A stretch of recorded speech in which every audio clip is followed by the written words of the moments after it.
Welcome to the Chevy pregame show on Fox. We welcome everybody to game number 4 of this World Series. Johnny Damon steps in. Line drive into left field's a base hit. There goes Damon. No chance for Ruiz. And now headed to third base as he got around Phillies. Here is Alex Rodriguez. Ripped into left field. Alex Rodriguez has delivered for New York. New York leads it 3-1 here in the 105th World Series. When your back's against the wall, you have to fight back. And now the champs must claw their way back behind their ace, while the Yankees look to deliver a knockout. There is no second chance. There are no duels. 9 innings to stay alive.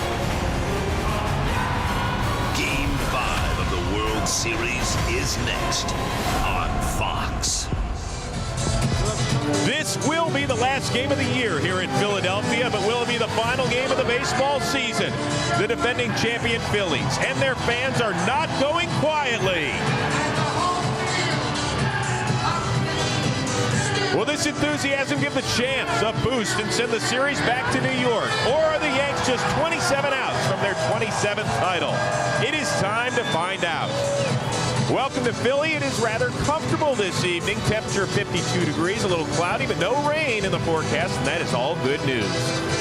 And with that, hi everybody. We welcome you to Game 5 of the World Series here on Fox. I'm Chris Rose, joined as always by World Series champion Mark Grace, Eric Karros, and our guest analyst throughout the series, White Sox skipper Ozzie Guillen. Now, Ozzie, we know you won it all back in 2005, but you won your first ring as a coach with the Marlins for a guy that's been around the game that long, like A-Rod, like Teixeira, like CC Sabathia. Do they have nerves tonight? Are they anxious? What are they feeling? I don't care how long you've been playing. You'll be nervous. I remember we were with the Marlins in 2003, and I couldn't stand it. I was on the clubhouse all day.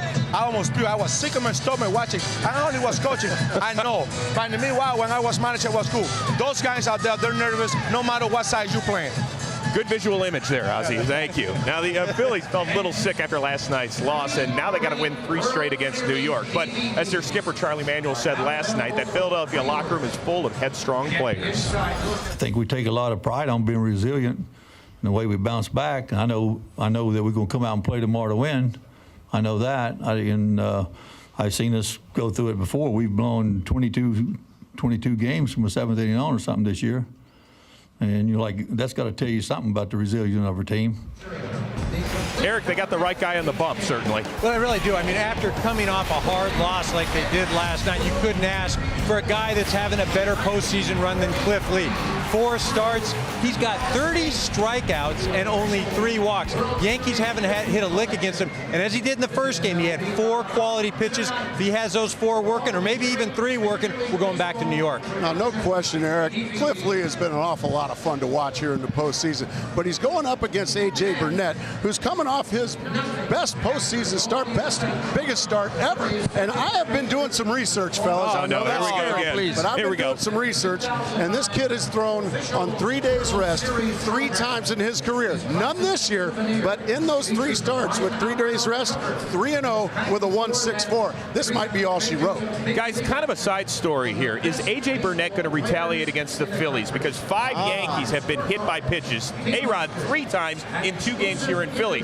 Now, neither team was warned, but Ozzie, if you're Joe Girardi, do you have to tell A.J. Burnett, take care of our guys? Well, he will. He's one guy who will take care of his players. But in the World Series. I don't think they will do it today, because I don't think they should take the risk.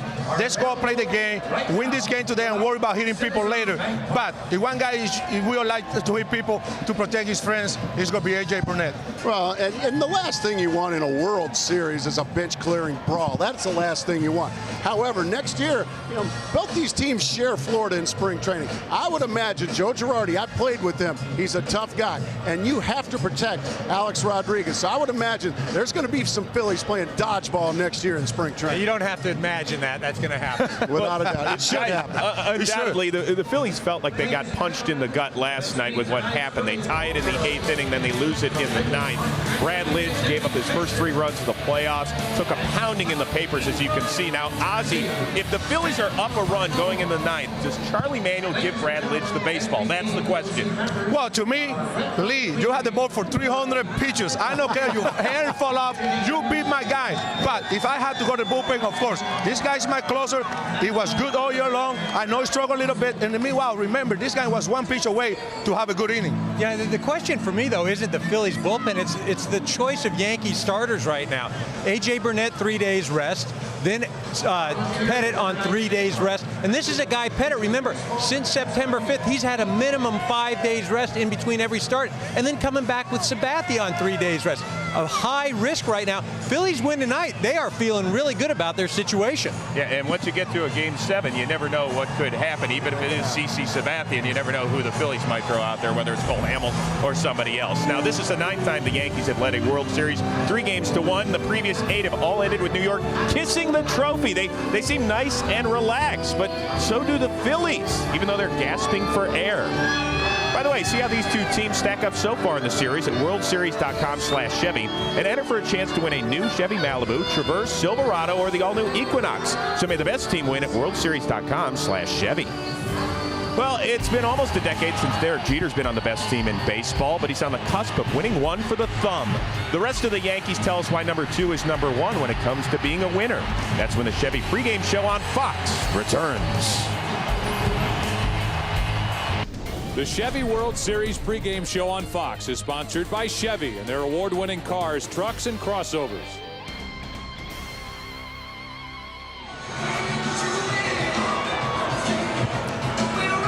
Well, Derek Jeter was a World Series MVP the last time the Yanks won it all in 2000, and he's back at it again, hitting .412 against the Phillies. And the captain is even a bigger hit in his own clubhouse. He plays every day. As long as the team wins, that's his priority. He just does everything the right way. He doesn't make excuses. Derek Jeter with one of the most unbelievable plays you will ever see by a shortstop. I think people take for granted what a complete player he is and how consistent he is. And the one thing about Derek, there's no hoopla. He comes to play every day. You don't ever hear anything about him outside the game of baseball. Jeter hits it into right. Series is tied. He's won. He's done it the right way. I think people look up to him. He goes out there and wants to win the ball game first. That's his priority. He loops out the left field. Going to be a tough play. Jeter on the run, makes the play, and flies into the stands. Oh, what a play by Derek Jeter. That was an unbelievable give-up-your-body play. I tell you what, if you don't watch how he goes about his day, you're an idiot, because you can learn so many things from just watching the way he carries himself. There it is. For 72 years, Lou Gehrig has been the Yankees' all-time hits leader. Now, it's Derek Jeter.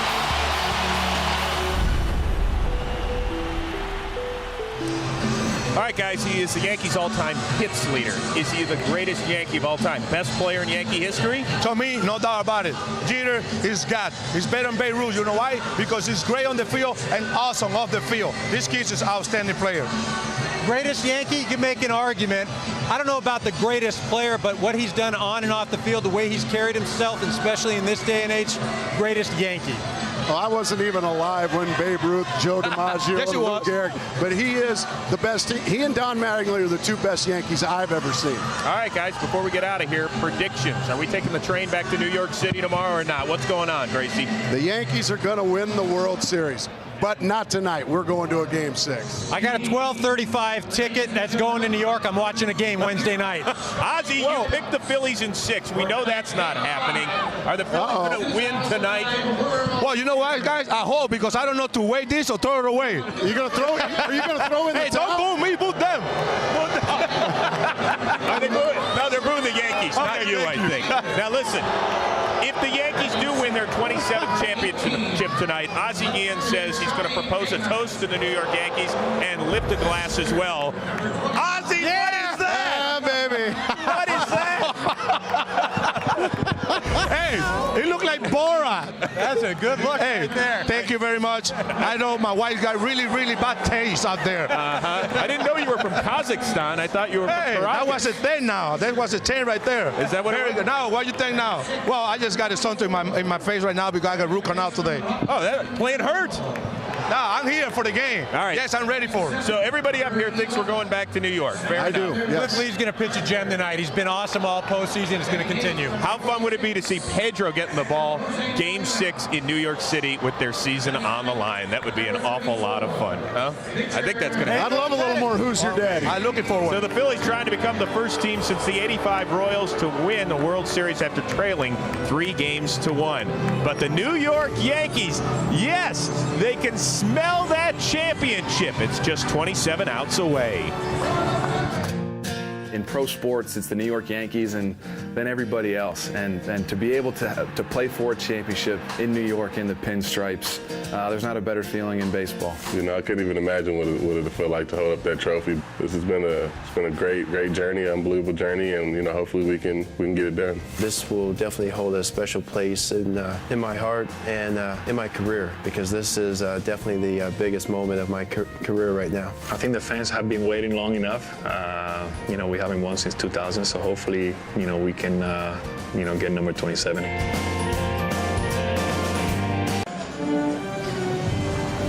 Welcome back to the Chevy pregame show on Fox. It is time right now for the playing of our national anthem, and for that we send it up to the public address announcer, Dan Baker.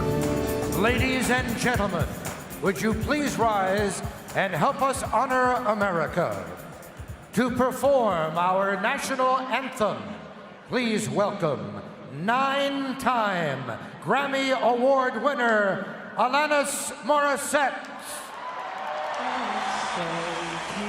You see, by the dawn's early light, what so proudly we hailed at the twilight's last gleaming, whose broad stripes and bright stars through the perilous fight o'er the ramparts we watched were so gallantly streaming, and the rocket's red glare, the bombs bursting in air, gave proof through the night that our flag was still there.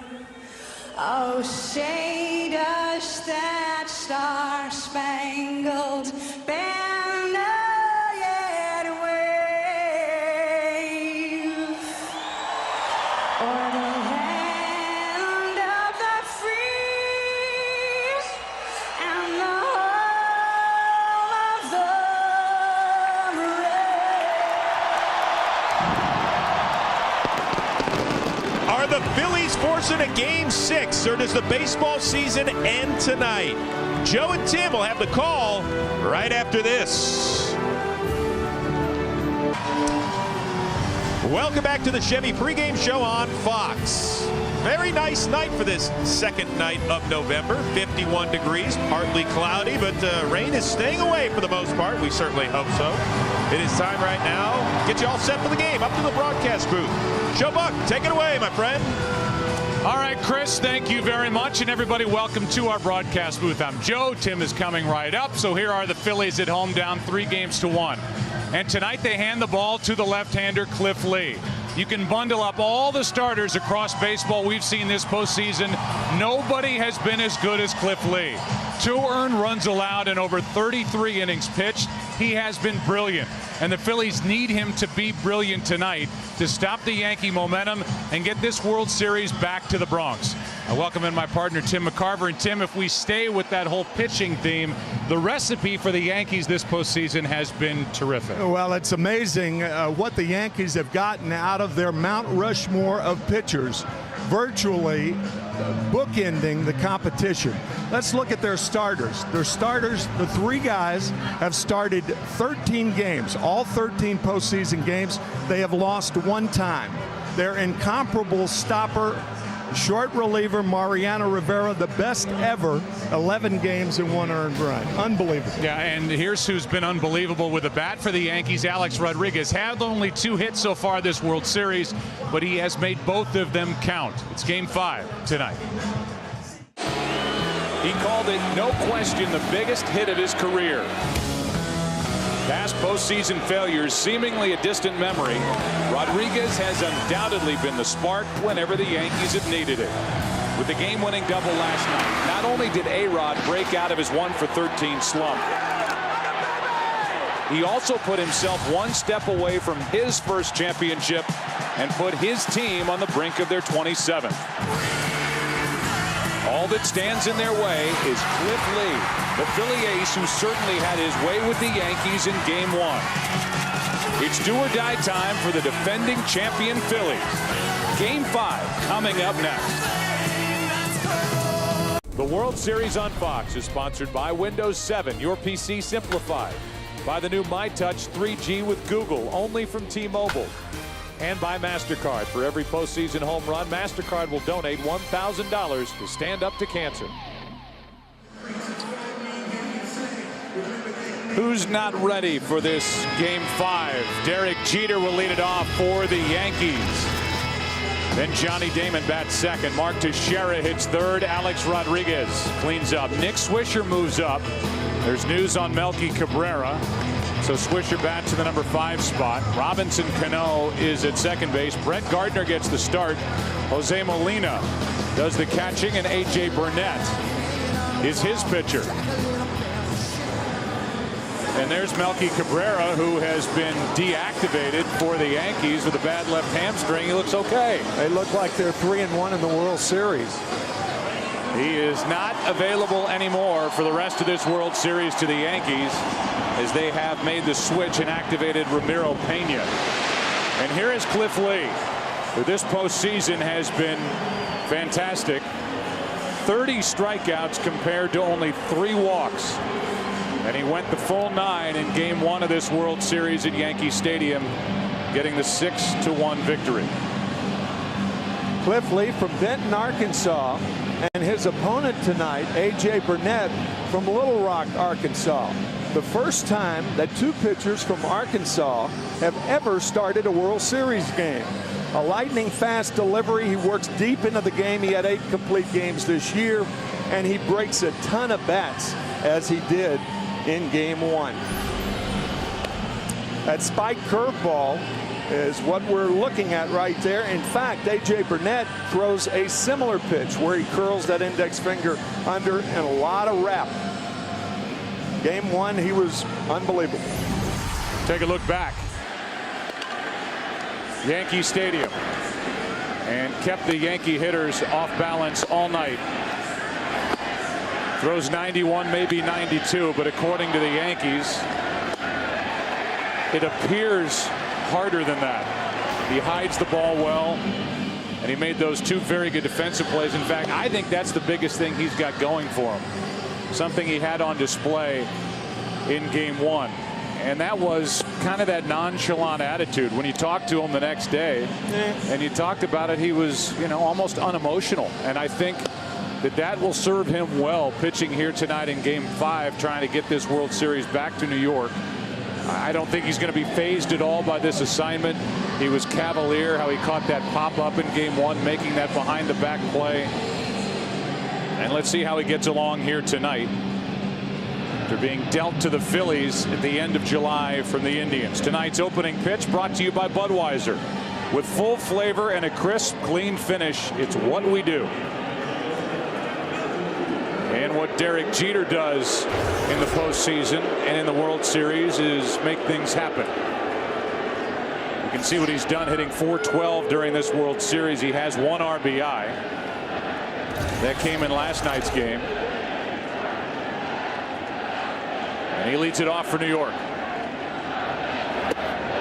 Ball 1 from Cliff Lee. I think your point's well taken, Joe. If Cliff Lee was unfazed pitching his first World Series appearance at Yankee Stadium, the new Yankee Stadium, he's not going to be fazed pitching at home tonight.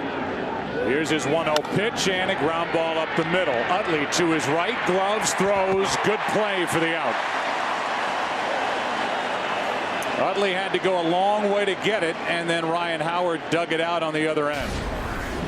Twice in this series, Derek Jeter has led off hitting balls to the left of Chase Utley. He hits one to the right. Nice play by the Phillies second baseman.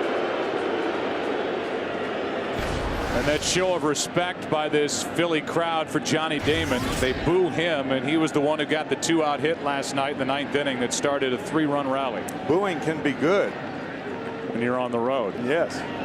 Strike one from Cliff Lee. Damon in his career is just 3 for 26 against this Philadelphia left-hander, a 115 average.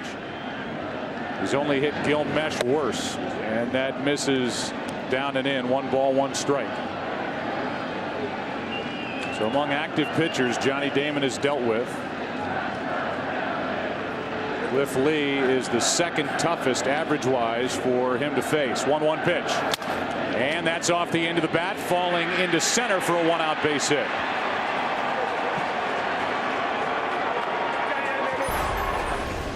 Give you a look at the defense for Philadelphia. Raul Ibanez is in left, Victorino in center, Jason Worth in right. Phillies, Jimmy Rollins, Chase Utley, Ryan Howard around the infield with Ruiz doing the catching. The left-hander Cliff Lee. 1-on-1 out. Mark Teixeira digs in. Here are the Yankees on the brink of a world championship, up 3-1. And their 3-4 combination in their lineup is a combined average of 107. Teixeira is 1 for 14. The guy behind him, A-Rod, is 2 for 14. And each has a home run. In fact, the only hit for Teixeira was a Game 2 home run off Pedro. That's in the dirt. 2-0. Of their 26 world titles, the Yankees have been up 3-1. 8 times. They have never lost a World Series after being up 3 wins to 1 loss. In fact, in World Series history, teams up 3-1 have won 36 of the 41 series in that situation. That is low, and the count 3-0. So base hit off the end of the bat by Johnny Damon. Teixeira waits for a 3-0 pitch, and Cliff Lee, all he has to do is peek into the on deck circle to see Alex Rodriguez. There's a strike. 3-1.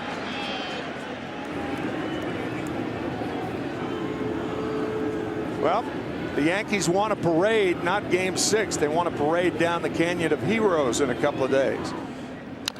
For the Phillies, the right guys have to hit. The right guys being Chase Utley, Jimmy Rollins, and Shane Victorino at the top. Get guys on base for the middle part of this lineup. Lee has bounced back from a 3-0 count, and this crowd has jumped back in. Full count on Teixeira.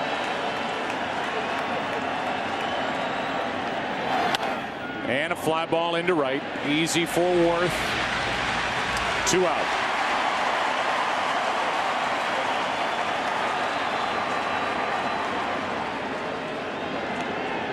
And with 2 out and a runner at first, here's Rodriguez. Charlie Manuel talked to us before the game, and he said, yeah, Damon had a great at bat. Yes, he stole 2 bases on 1 play, stole second and third, but it still took a hit from somebody, and the Yankees got it last night with 2 out from Rodriguez.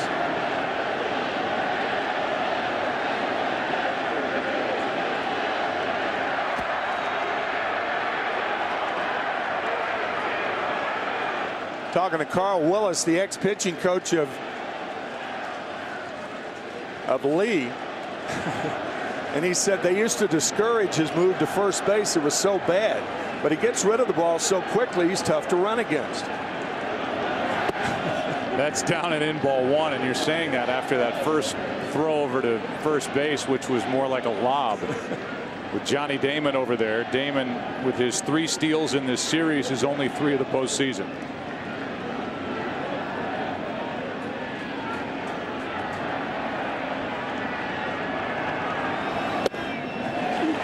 One ball, 1 strike. Yankee hitters will tell you what makes Lee tough is that he throws 4 pitches at any time in the count, hides the baseball well, is tough to pick up. Fastball, base hit into the right field corner. Jason Worth will get to it. Damon is coming around third. Here's the throw by Utley, and too late. 1-0 New York in the first inning of Game 5. And Rodriguez delivers with a 2-out RBI double. We have mentioned it more than once in the postseason. Rodriguez loves to extend his arms. Great power the other way. And once this ball gets by Jason Worth in right field, you know Damon's going to score. Worth can't cut it off. The cutoff throw is good as Damon, pounding around third, waved home by Rob Thompson, and the Yankees are on the board.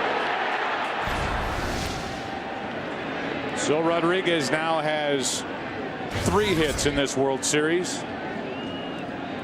All 3 have produced runs, and the Yankees jump on top. Here is Nick Swisher. Because Burnett is starting, because his catcher now is Jose Molina, the bottom part of the order has a much different look without Posada's bat in there and with the injury to Melky Cabrera. Swisher is 2 for 9 in this series, hitting 146 this postseason. That's over but low, 2-0.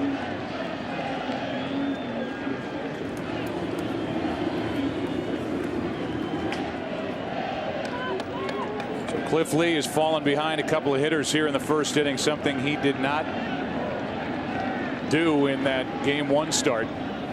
And now he's 3-0. Had 3-0 to Mark Teixeira, now 3-0 to Nick Swisher.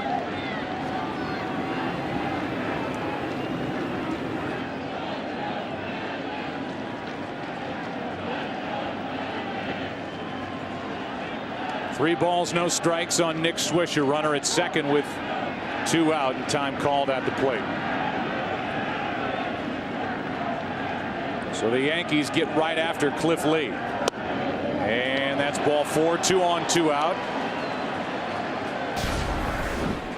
A walk extends the inning for Cano, and now we go back to the slide of Johnny Damon, who had to touch on play with his hand. That was close.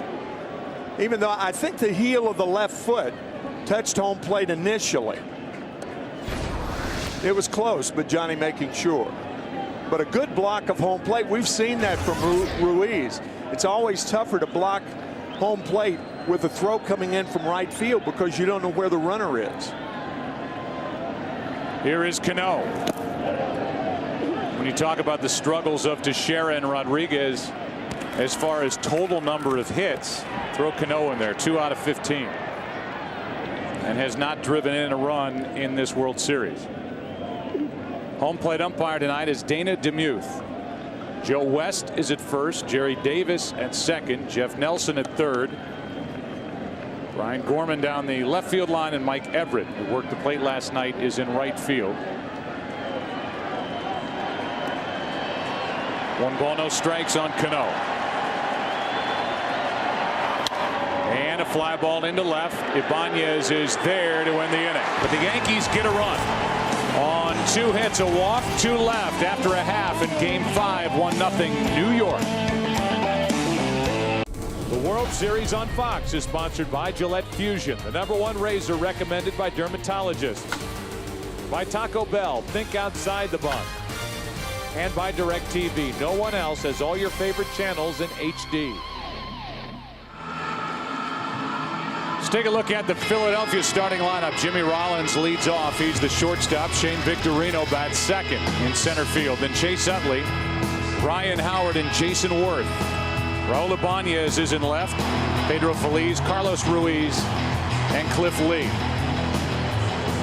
Here is A.J. Burnett, who this postseason has made 4 starts. He's 1-0, ERA of 3.55, taking on that lineup, trying to build on what he did in Game 2 back at Yankee Stadium. And it cannot be stressed enough that that first point, the first pitch strikes in Game 2, 22 of 26 batters strike 1.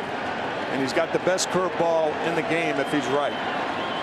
Charlie Manuel will tell you, you want to be aggressive, You don't want to give him strike one, but you also want to see early if he's got his location and if he is able to throw pitch one for a strike. Well, he had it in game 2.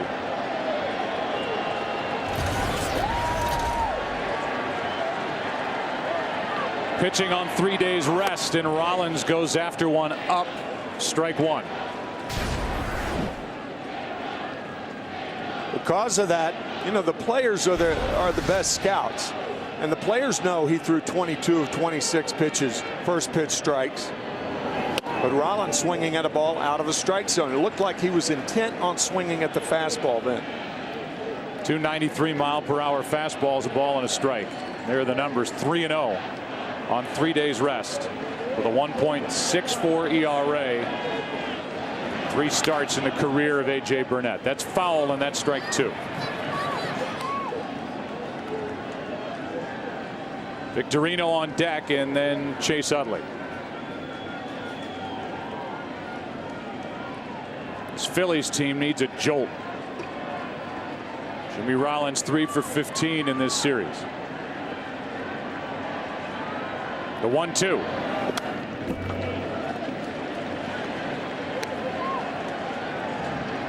That was a bad breaking ball from Burnett. So the fastball missed up. He's still ahead of Rollins, but a flat breaking ball, the first of the night.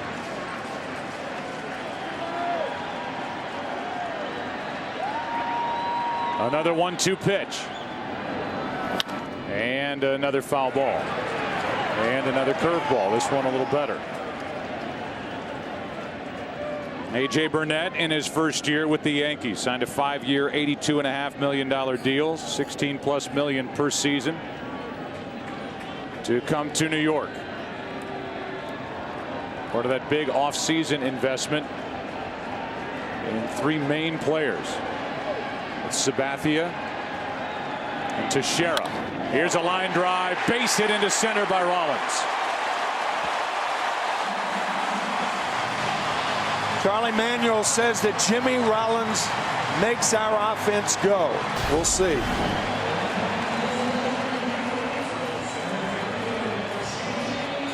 Two-seam fastball. He tried to come inside. Rollins said,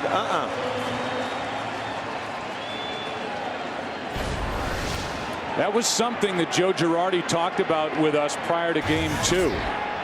He said when that fastball runs back over the plate like that, A.J. Burnett has struggled in the past. Started inside, jumped over the heart of the plate, and Jimmy Rollins jumped on it. There he goes. And Victorino is hit by the pitch. They appealed down to third to see if Victorino offered it the pitch. No was the answer. And Victorino will go down to first base, hit by Burnett. Here comes Joe Girardi. Joe Girardi thought that he may have offered it the ball, or did it hit the bat? The right hand. Home plate umpire Dana DeMuth appeared to have called it immediately. Girardi perhaps thought it hit that he bunted through it. It didn't appear that he did. I think they got the call right. Yep.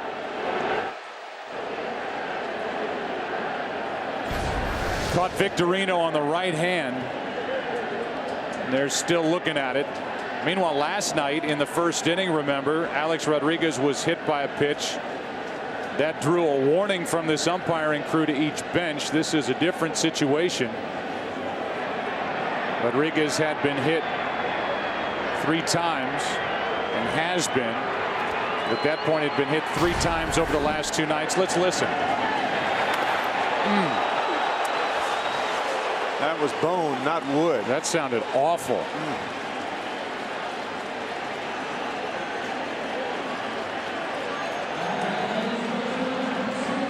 Or particularly when that hand is pressed against wood, there's no place to give. There's no give in that hand.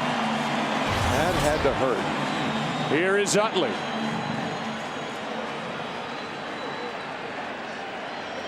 Chase Utley went deep again last night. He has 3 home runs in this World Series, all against Sabathia.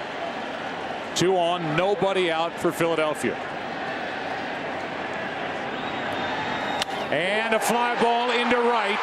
Back back at the wall. Utley goes deep. 3-1 Philadelphia.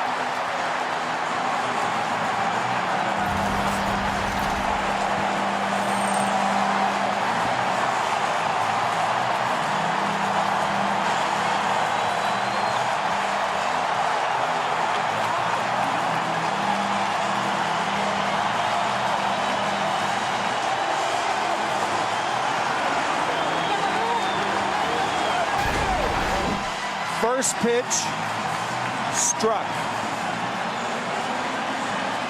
Remember the first point of the scouting report, 22 of the first 26 batters, strike one.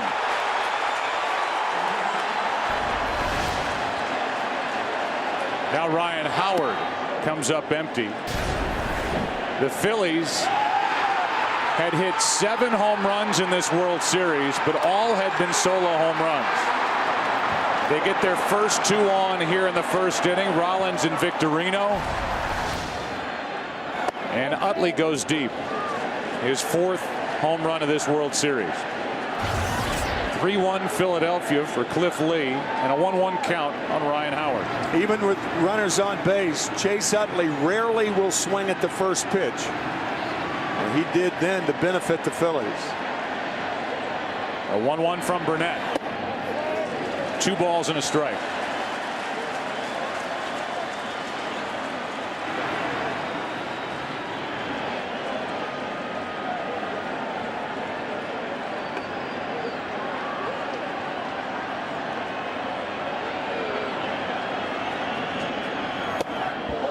Howard loses the bat on strike 2. Ryan Howard, I'm sure, is tired of looking up at the scoreboard and seeing 2 strikes. But he has struck out 10 times and is just 3 for 17 with 1 RBI in this World Series. Yeah, this is after being the most valuable player in the National League Championship Series.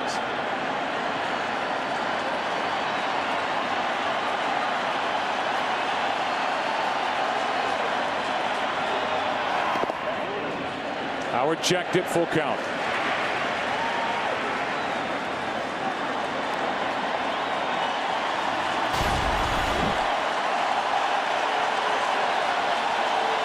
The Yankees got a run in their half of the first, taking the crowd out of it. Chase Utley just brought him back in it.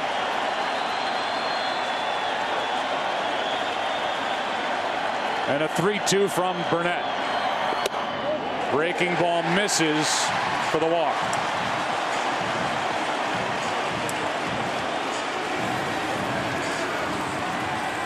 And here comes Dave Island, the pitching coach for the Yankees.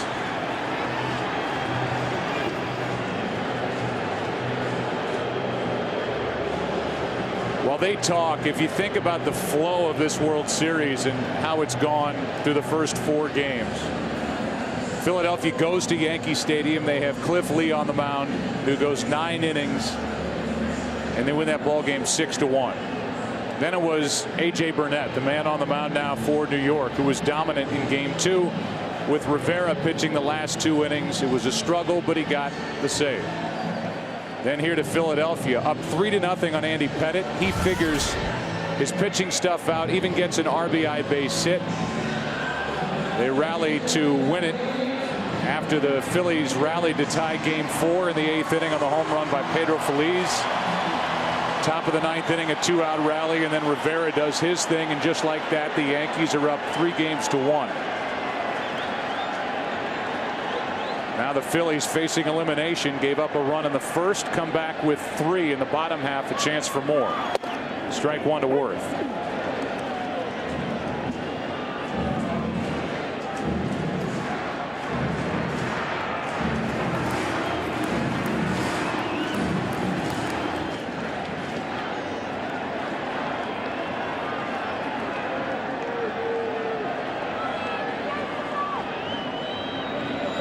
There's a strike. And the count 0-2. A.J. Burnett with only 1 unintentional walk in 7 innings of Game 2. And he has 1 here in the first inning. Cliff Lee didn't walk anybody in Game 1. He has a walk. Banya's on deck.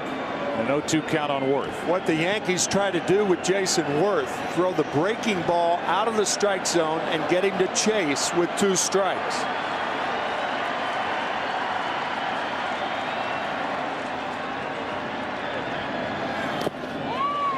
Molina does a nice job to keep it near home plate. That's the problem of that particular breaking ball from Burnett. We've said many times that he shared the American League lead in wild pitches with Felix Hernandez of the Seattle Mariners. A very nice play by Jose Molina to keep Howard at first.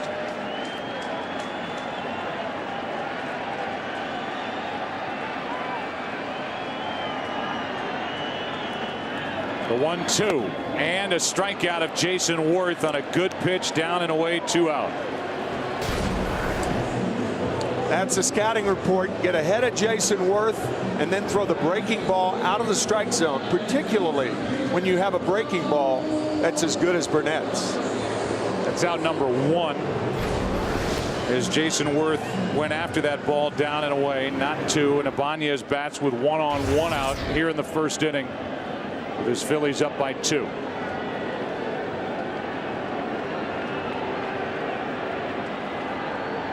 Ibanez 3 for 16 in this World Series and a ball outside.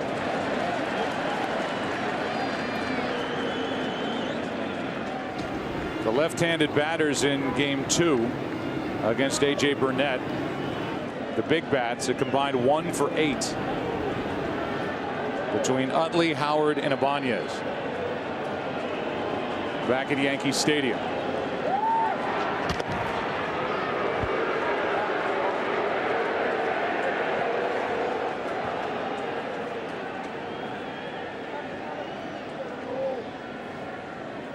Last night Howard stole a base.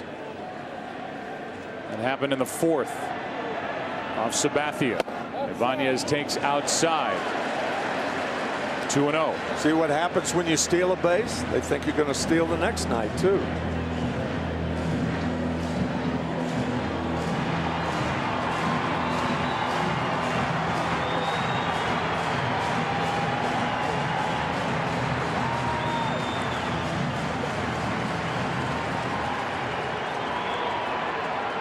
Here's a 2-0 pitch and a ground ball. What a play by Teixeira. Flips for the out, and the throw back is not in time. Burnett didn't have his foot on the bag anyway, but Teixeira literally took a hit away from Ibanez. He will probably win his 3rd Gold Glove this winter.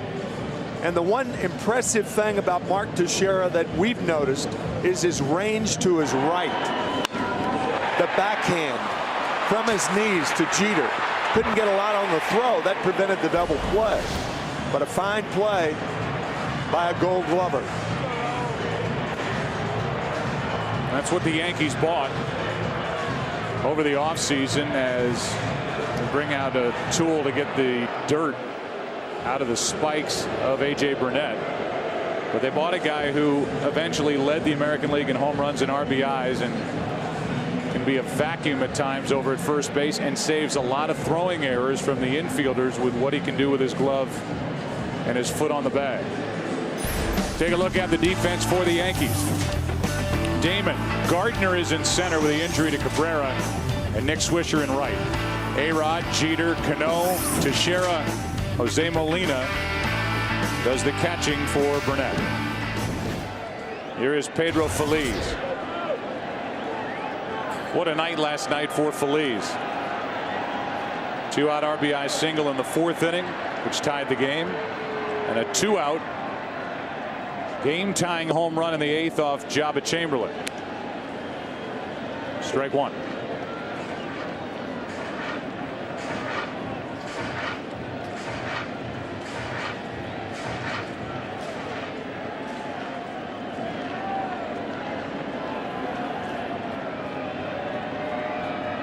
One on, 2 out. Ground ball to short. Jeter picks it up, flips for the out. And we go to the 2nd. Victorino was hit, but it was Utley who hurt the Yankees in the 1st. 3-1 Philadelphia after 1 in Game 5. Cliff Lee heads back to work through 20 pitches in the first inning. We look out at Shane Victorino, and he really took that fastball off the knuckles when he was hit by the pitch, and he doesn't look good out there at all. And of course, his throwing hand, he has a very, very strong throwing arm, and the Yankees will take that into consideration when they're running the bases. There's Brett Gardner leading it off, and first pitch misses not only the strike zone but the glove of Ruiz. Ball one. This is where you talk about a difference in the bottom of the lineup for the Yankees with the injury to Cabrera and with Molina in there instead of Posada. Gardner, who has just 5 at-bats during this postseason. Molina, who's 1 for 5 overall this postseason, and then the pitcher Burnett. Ball and a strike to Gardner, who had a broken thumb that put him on the disabled list from July 26th through the first week of September. Good fastball for strike 2. Again, Cabrera pulling his hamstring. Joe Girardi telling us before the game that it was during the regular season. It was the type of pull that would have put Cabrera on the disabled list for 2 weeks. Reaching for it, and a ground ball to Ryan Howard. Wins the race, 1 out.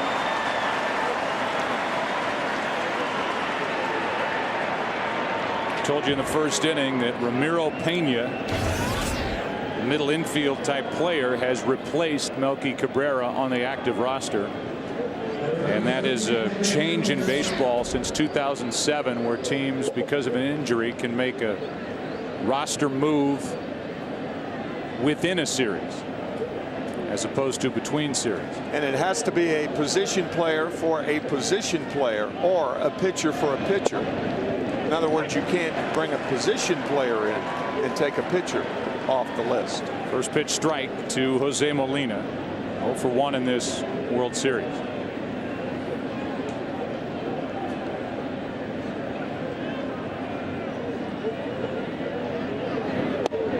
That's inside. And I think the early returns on the strike zone of Dana DeMuth is that he will be tight side to side, which could be bad news for Burnett, who has less control than Cliff Lee. Just the opposite of last night's home plate umpire, Mike Everett. The 1-1 is popped up right side, foul ball. Ryan Howard can't get there. Strike 2. Joe, you talked about the bottom part of the order, and certainly not as strong as it has been for the Yankees. In the National League, you can win with strength 1 through 6, 1 through 7 if you have good pitching. In the American League, you have to be strong 1 through 9, as the Yankees are when they're playing in an American League park. 1 ball, 2 strikes on Jose Molina. And the fastball is up. 2-2. Again, 2 earned runs in 33 1/3 innings coming into this start for Cliff Lee. He allowed a run on 2 hits in the first. Also walked about it. 2-2 pitch. Will pop up. Ryan Howard won't get there. Foul ball. Still 2-2. Chevy and baseball have teamed up to give fans a chance to win tickets to the postseason. And even better, you have a chance to win a new Chevy. Just register at worldseries.com/Chevy and may the best team win. Molina broke his bat, so he goes back to the dugout. After Molina, it's the pitcher A.J. Burnett. Everybody knows about Mariano Rivera and how he breaks bats, but few American League hitters know about Cliff Lee. Even though he did pitch with Cleveland, Cliff's a different pitcher with the Phillies than he was with the Indians. 2-2. Left side, and Phillies can take his time. 2 out.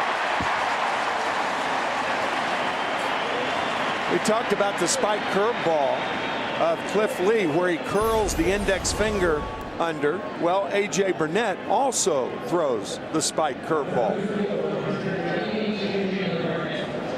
Little different grip. Looks like A.J. Burnett uses the seam to get the break. and Cliff Lee not necessarily so.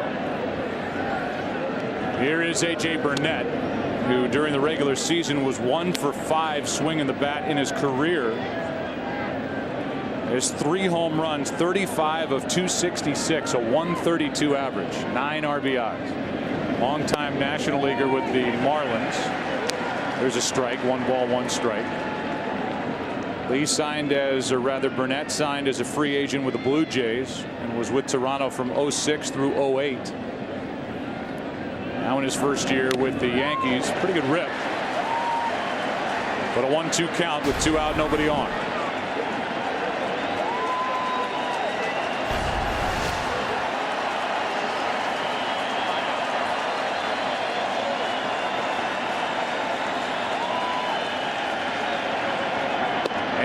Got him looking. Strikeout number 1 on the night for Cliff Lee, who sprints off the mound. Bottom of the second in Philadelphia. Phillies up by 2.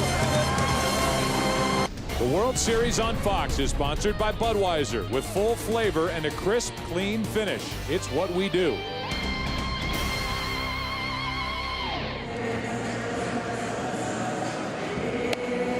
Aerial coverage brought to you by DirecTV. To get the most channels in HD, call 1-800-DirecTV.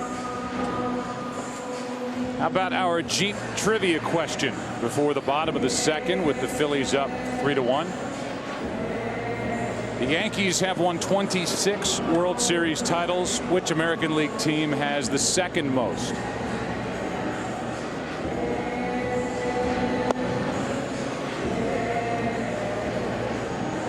Got a silent nod out of you over there, Tim. And if you were looking at me, you would have seen the same thing.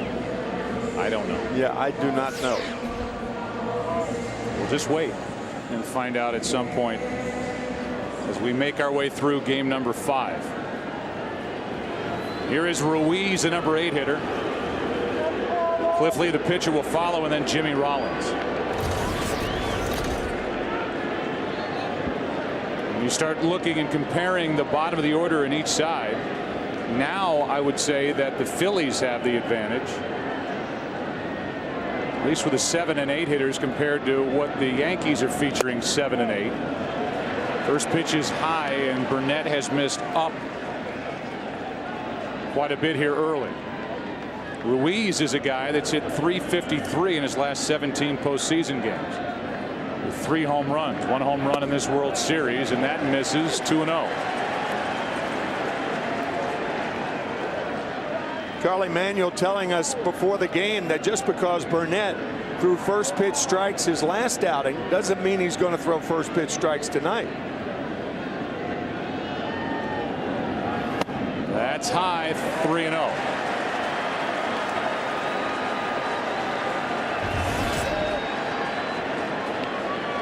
First pitch strikes to 5 of the 8 faced.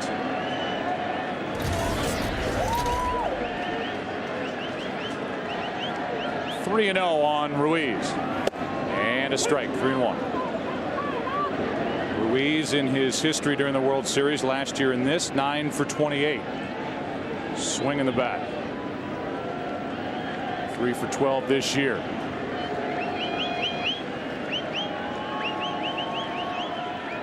The 3-1. Full count as A.J. Burnett tries to battle back.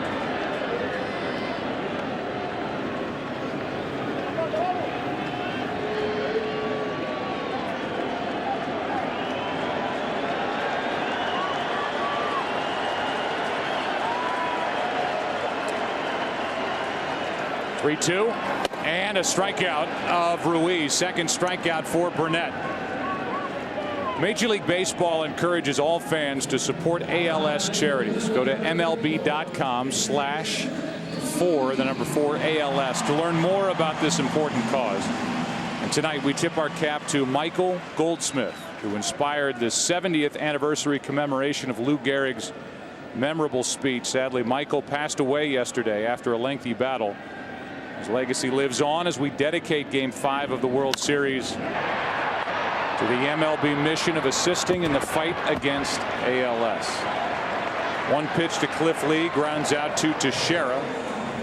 2 out, nobody on, and sure anybody who has experienced that disease or knowing somebody with ALS, it is a nasty disease, and our thoughts are with Michael's family tonight. 2 out, nobody on, and Jimmy Rollins, who got it started for Philly in the first inning with a single and scored on the homer by Utley, steps in.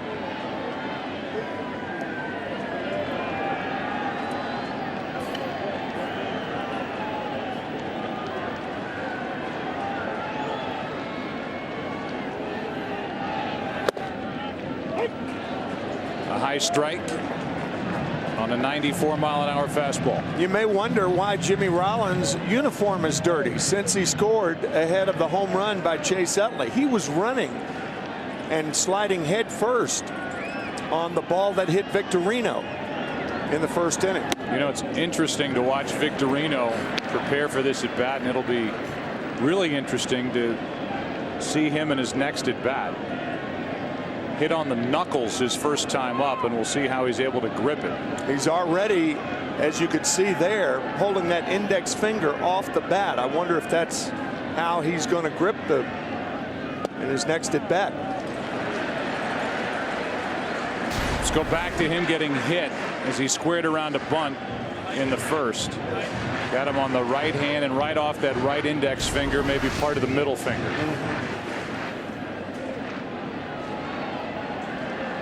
He is as tough as they come.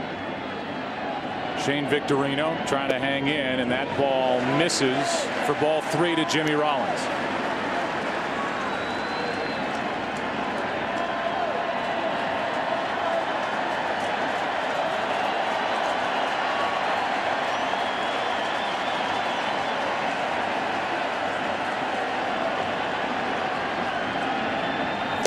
And a 2-out walk. Second walk by Burnett. Back in the first inning when Victorino was hit, the question was whether he offered at the pitch when he bunted. And here's the conversation between DeMuth and the manager, Joe Girardi of the Yankees. Hold on. I asked if he had attempted for it. I had an inside pitch. All right. So I couldn't see if he went or not. And right when he got hit, I looked down my third base and asked him if he bunted for it, and he said no. Appeal was made to Jeff Nelson, the third base umpire. Nelson said that Victorino did not offer at the pitch, and looked to us like they got the call right. Victorino went to first, and on the first pitch to Utley, he popped a 3-run homer.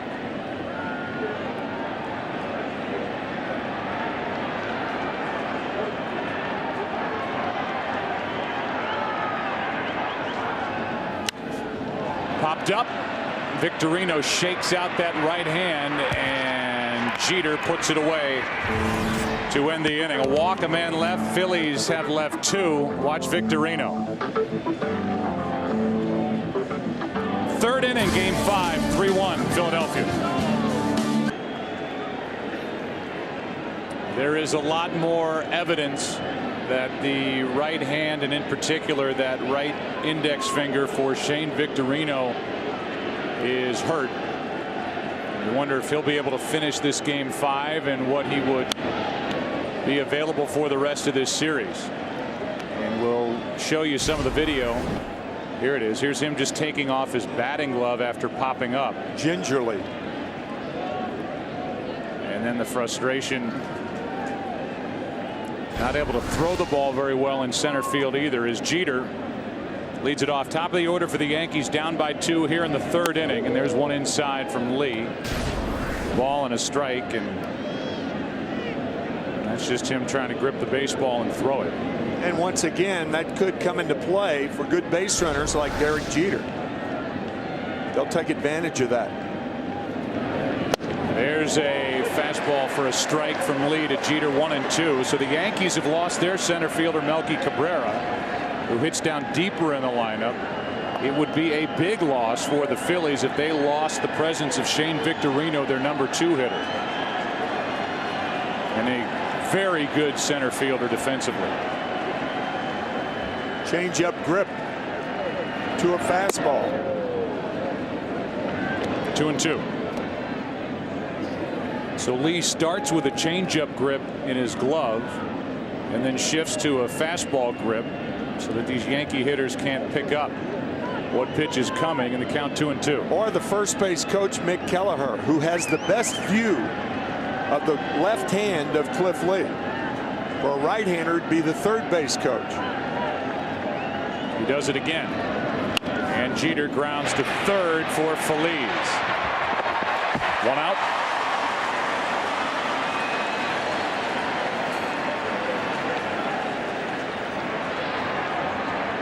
And the batter will be Johnny Damon, who singled and scored in the first. By the way, the Philadelphia Phillies do have X-ray facilities in the ballpark, like a lot of major league teams. In such a situation where a player is hit by a pitch and needs to be X-rayed, that would certainly be the course of action, I would think, of Victorino. Damon is developing a reputation here in Philadelphia. They boo him again as he digs in. His last 2 at bats, a couple of very important singles. Last night in the 9th inning in a tie game to start a 3-run rally. He singled and scored a run in the first inning tonight. He's up on the count here 2-0.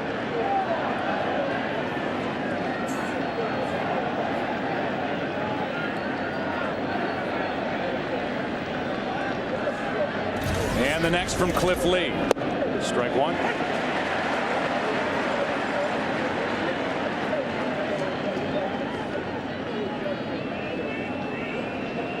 Damon likes hitting in this park. In his career, 16 of 39 at Citizens Bank Park. And he's up on the count 3-1. Johnny Damon, the national spokesman of the Wounded Warriors, a wonderful organization, particularly close to us, Joe, since your dad was wounded in Remagen in World War II. My dad fought in the South Pacific. 3-1 pitch is low, and Johnny Damon draws a walk. So you have to wait no longer for the answer to our Jeep trivia question. The Yankees have won 26 World Series titles. Which American League team has the second most? The Athletics with 9. 5 in Philadelphia, 4 in Oakland. In Oakland, they won 72, 3 and 4 in 1989. Damon takes his lead. Teixeira at the plate, and he rips it foul. One of the better swings we've seen Teixeira take in this World Series. Yeah, you talk about the away from the field efforts that a lot of these players make, and you think about somebody like Johnny Damon, who is truly one of the good guys of this game. He is. So valuable to these Yankees, and in the final year of his deal, a free agent to be.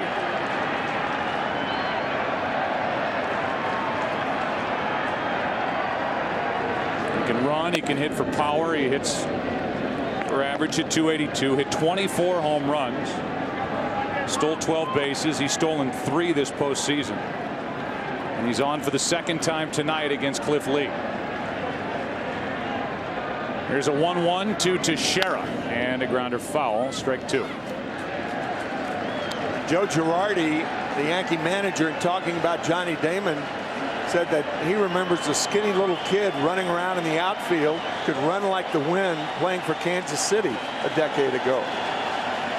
But you don't realize how big Johnny Damon is.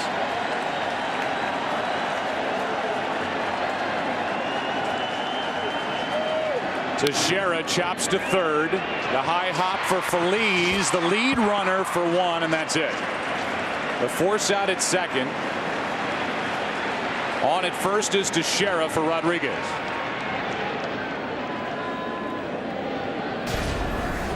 We had a play during the ALCS with Eric Ibar around the second base bag, not touching the base. Tough to tell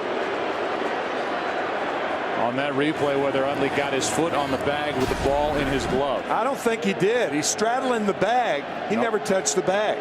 That's that neighborhood play that we were talking about in Game 2 of the American League Championship Series. He may have brushed it with his left foot.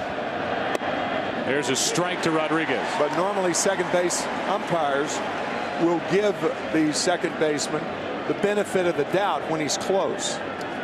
Call we're talking about was in that terrific Game 2 of the ALCS. It lasted 13 innings. Here's Rodriguez with a fly ball into right center. Going to get it is Victorino. He can catch that glove on his left hand. Who's coming up for the Phillies? Utley, Mr. Home Run, with 4 in this World Series. Howard and Worth to follow. Phillies up by 2. Part of the order for the Phillies. That means Utley, first up, now has 6 career World Series home runs, most all time by a second baseman. He went deep. Biggest swing for the Phillies so far this postseason, facing elimination here tonight. A 3-run home run on the first pitch from Burnett, after Victorino was hit by a pitch, and that followed a hit up the middle by Jimmy Rollins. In a single World Series, Utley is now tied with Bonds, Dykstra, and Duke Snider for the most in National League history in a single World Series. Count's gone to 2-0. Who do you think has the most, Tim? He's in the park tonight. RJ. That's how you get the nickname Mr. October. Yep. Reggie Jackson. The 2-0 pitch. A strike. Reggie, who is from Philadelphia, became Mr. October back in 1977 against the Dodgers. 5 home runs, 3 in successive at bats. In the 6th and final game at Yankee Stadium, the Yankees beat the Dodgers 4-2. Reggie Jackson and Bob Gibson just wrote a book called 60 Feet 6 Inches. I was asked for a blurb in the book, and I said Mr. October meets Mr. October. Reggie and Bob Gibson, 2 of the great World Series stars ever. Here is a 2-1 to Utley. Outside, 3 balls and a strike.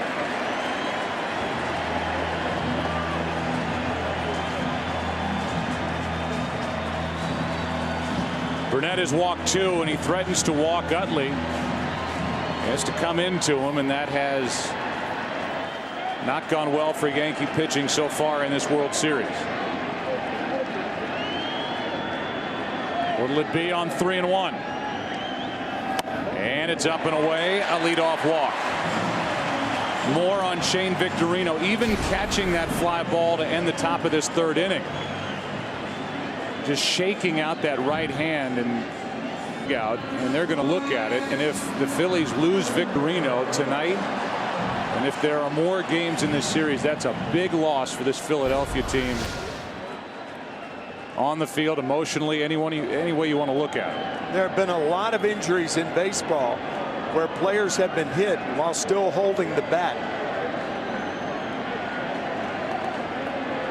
So anything news-wise that we find out about Victorino, we'll pass it along immediately. Here's Ryan Howard, 1 on, nobody out, and strike 1.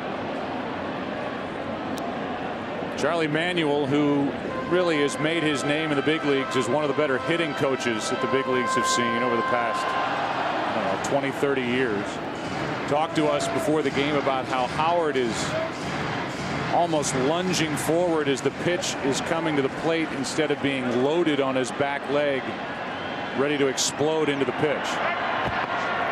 What happens is you're not on your back leg and you're leaning forward, and what that does, it saps the strength out of a swing. You have nothing left with which to hit but your arms. And that is a formidable body when he unloads on one. But staying back, one of the key things to hitting. Waiting, staying back, and having quick hands. And that combination combined for 47 home runs total, including the postseason here in 2009 for Ryan Howard.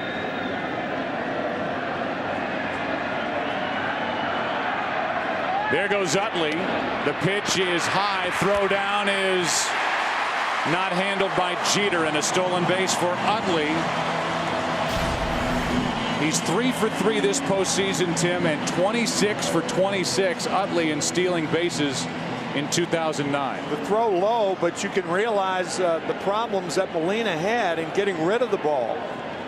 It's a lot tougher for a catcher to throw with a left-handed batter up there, particularly a left-handed batter that you almost have to throw over. So a short hop and Utley's in there.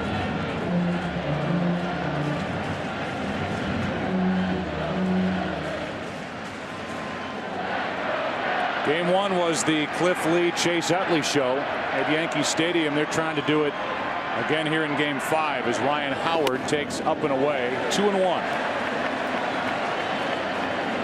Nobody out in the inning, a walk and a stolen base. Jason Worth on deck.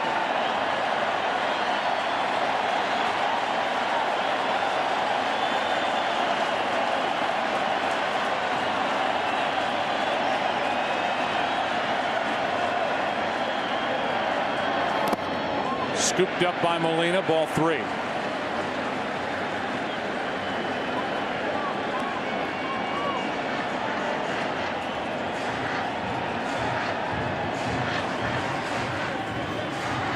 Two veteran left-handers talking it over. Jamie Moyer on the right, Cliff Lee, tonight's starter for the Phillies, on the left.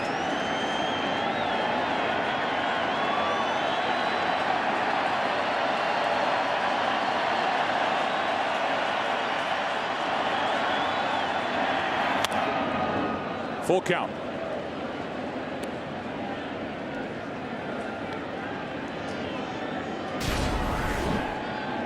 He lunges at this fastball. Watch the front part of the body open up, and Ryan fouls it off. In order to solve that problem, that's why hitting coaches tell hitters try to take the ball the other way. It keeps them back.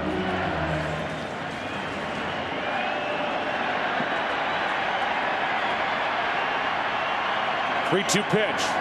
And a check swing on a pitch in the dirt. 2 walks in the inning.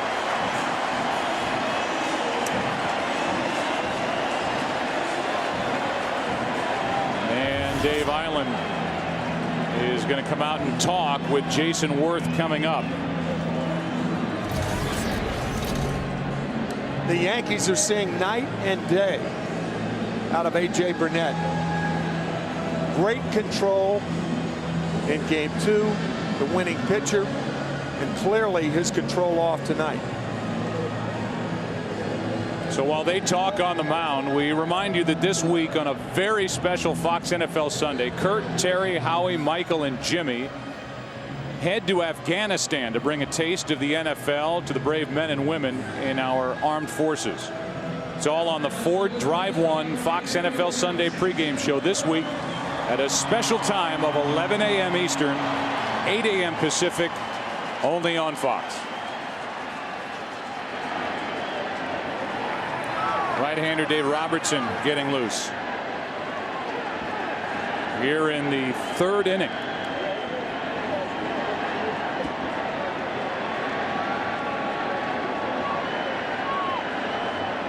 Two on with nobody out for Jason Worth. And a ball starts this at bat. Worth with 7 home runs this postseason. 2 in this World Series for his only 2 RBIs. Coming in Game 3.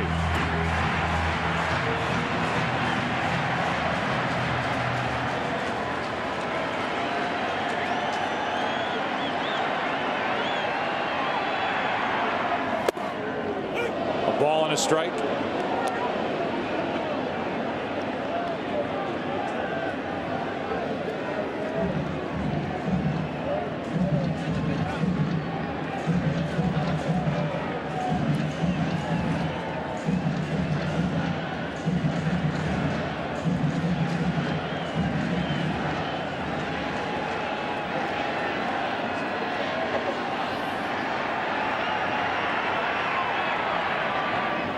Worth comes up empty. Big swing, strike 2.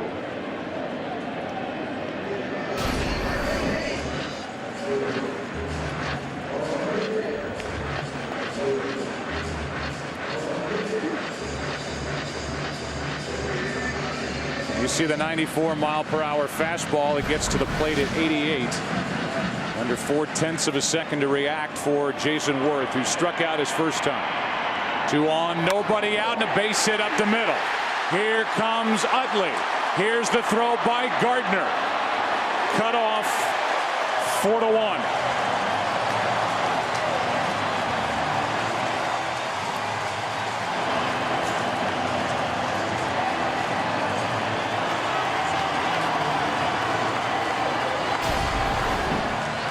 You may remember the first breaking ball with 2 strikes to Jason Worth from Burnett was low and away out of the strike zone. This one hangs in the middle. Again, pitchers can have control problems by being too wild in the strike zone, as that curveball was. Here's the first at bat with 2 strikes to get him. That last one in the middle of the plate. And driven into center for an RBI single to score Utley. Still nobody out. Here is Ibanez. 2 on, and what a rip by Raul Ibanez, who hangs his head after not putting that one into the seats.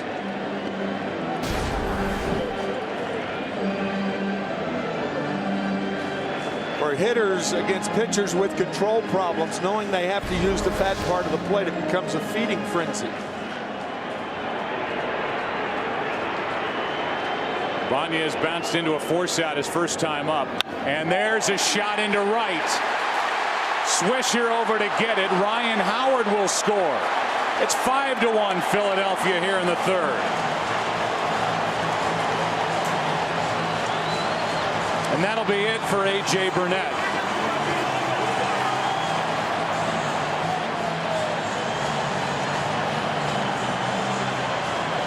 Who on 3 days rest lasts only 2+ innings and is chased by this from Ibanez. 1st and 3rd, nobody out. Phillies facing elimination, up by 4. Well, we came on the air tonight talking about these Yankee pitchers and how good they have been, and been good when asked to pitch on short rest. Here tonight, A.J. Burnett gets into the 3rd inning. That's all. Does not retire anybody in the 3rd. We go down to Ken Rosenthal and talk about the pitching plans, not only coming into tonight, but even beyond tonight for the Yankees if this series continues. Well, Joe, they'd have to go on 3 days rest again with Andy Pettitte in Game 6 if that were to occur. The Phillies would counter with Pedro Martinez, who would be pitching on normal rest, but his 2 excellent starts in the postseason were both off long periods of rest. So we'd have to see how that would play out. Game 7, CC Sabathia on 3 days rest again, and for the Phillies there would be a real question: Cole Hamels or Jay Happ? Thank you, Kenny. More to talk about on that topic as we make our way through Game 5. 1st and 3rd, nobody out. Phillies dealing with Robertson. Ball 1 in the dirt, blocked by Molina. It's Worth at 3rd. It's Ibanez at 1st. Both with RBI singles in this 3rd inning, and it's a 5-1 Philadelphia lead. The deeper into this postseason you go, Joe Girardi's plans from early September was to go with 3 starters in the postseason. And that's what the Yankees have done. This is game 14 of the postseason, and they've only used 3 starters. So if they get to game 6 and 7, my view of that was, why change? That last pitch, an illustration of the tight strike zone, and the count 2-0 on Phillies.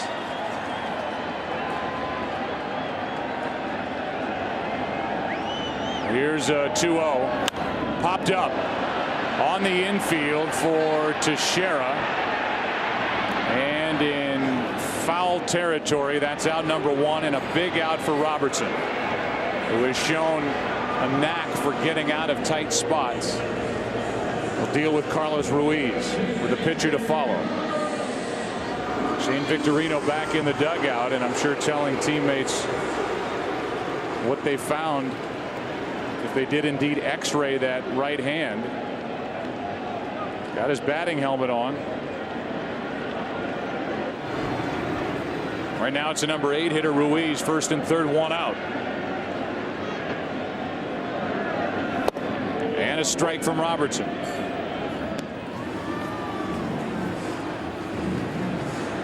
First time this entire postseason that a Yankee starter did not go at least 6 innings.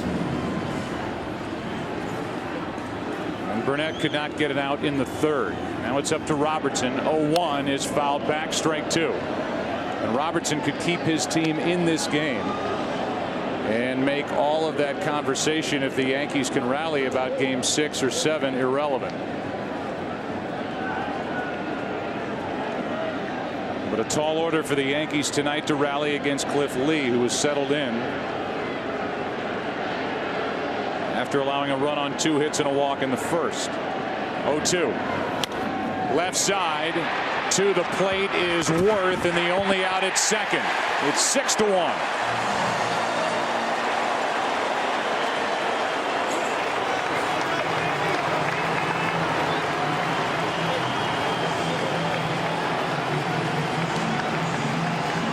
That's a big run produced by Ruiz with 2 strikes and a force out. Double play situations are the strangest things in baseball because you want the hitter to hit it hard enough to where you can turn 2.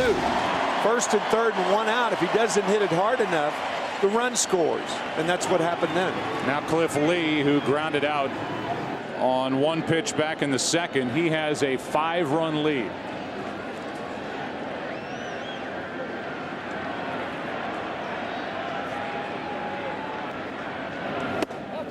That's outside, ball 1. The other name, and we heard Ken Rosenthal, so it's worth talking about with regard to a potential game 7 in this World Series, is the guy at the plate, Cliff Lee. They will all be available, and it would be Lee's side day as Lee hits one into right center field for a base hit, and it's 2 on with 2 out, and Lee gets his 3rd hit of this postseason.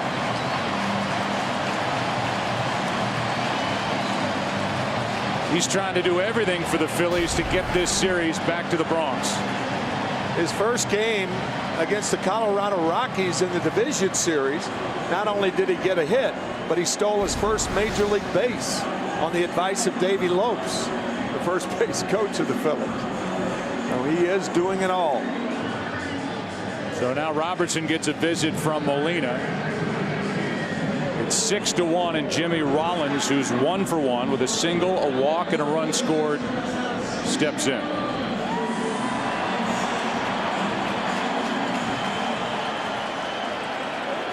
See the 1 through 4 hitters, Tim, and what they've done tonight. They've reached base in 7 of 8 plate appearances. Production out of the first 4. That's why the Phillies, in large part, are in the World Series. There's a strike and a breaking ball. So Victorino is on deck.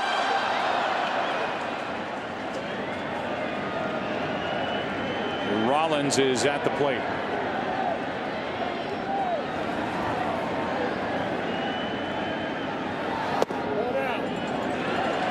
One ball, 1 strike.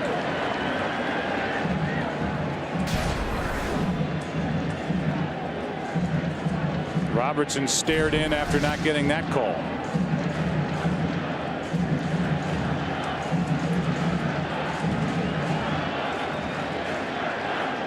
Two on, 2 out, 1-1 pitch.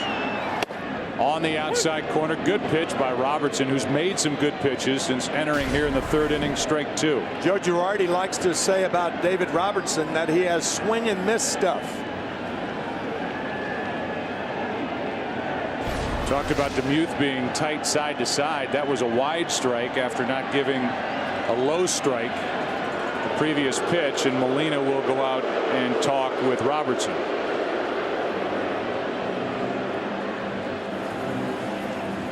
This is the 8th man to bat in the inning, and the inning started with walks to Utley and Howard from Burnett. Then RBI singles by Worth and Ibanez. Burnett gone. Responsible for not just the 6 runs that have scored, and now with 2 on, And 2 out. A foul ball off the bat of Rollins. We've talked about it so many times before that somewhere in a multi-run inning, there's a walk.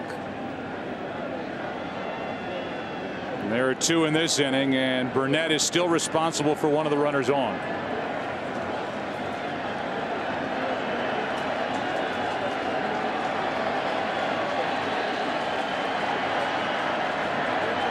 There's strike 3. Robertson gets out of the inning, and we go to the 4th. Game 5. Philadelphia doing what it needs to do here tonight. 3 in the 1st, 3 in the 3rd, and a 6-1 lead here in Game 5. The World Series on Fox is sponsored by DirecTV. No one else has all your favorite channels in HD. By Bank of America, Bank of Opportunity. And by Jeep. I live, I ride, I am Jeep. Cliff Lee back to work, 4th inning, 6-1 Philadelphia in Game 5. News on Shane Victorino. For that, we go down to Ken Rosenthal. Joe, Shane Victorino indeed had an X-ray. He looked at me, said, "It's not broken, I'm fine." And that's probably as simple as he'll keep it. We talked about his toughness, and very important part of this lineup for Charlie Manuel. Now Nick Swisher will lead it off against Cliff Lee. Lee hasn't allowed a hit since Alex Rodriguez hit an RBI double in the 1st inning with 2 out. Phillies came back with 3 in the 1st on a 3-run home run by Chase Utley. Pushed 3 across in the bottom of the 3rd, lead at 6-1.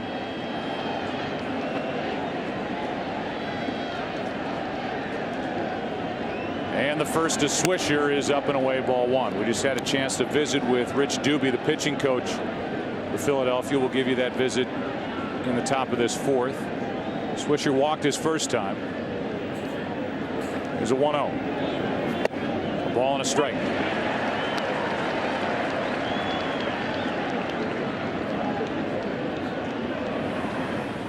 Alfredo Aceves is getting loose for the Yankees in their pen. That misses, ball 2, 2-1.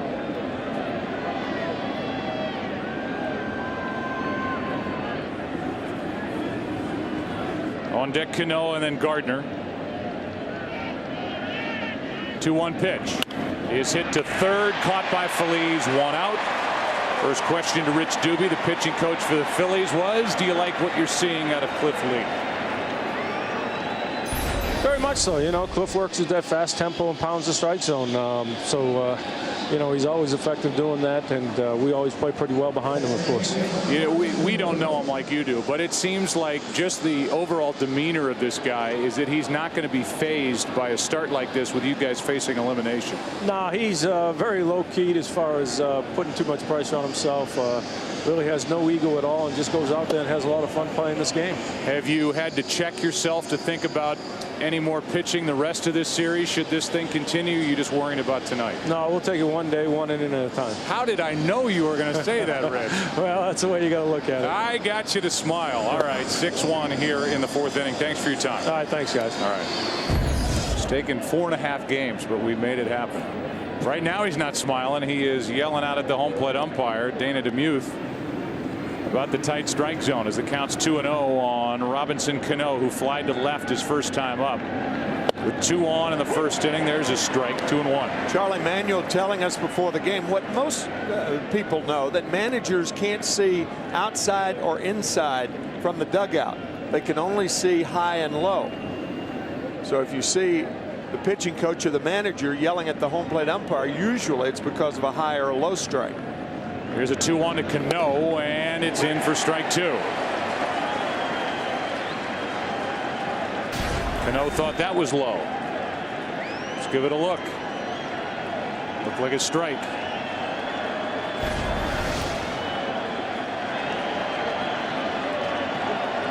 Cano 2 for 16 in this World Series. Hits it hard, but right at Utley. 2 out.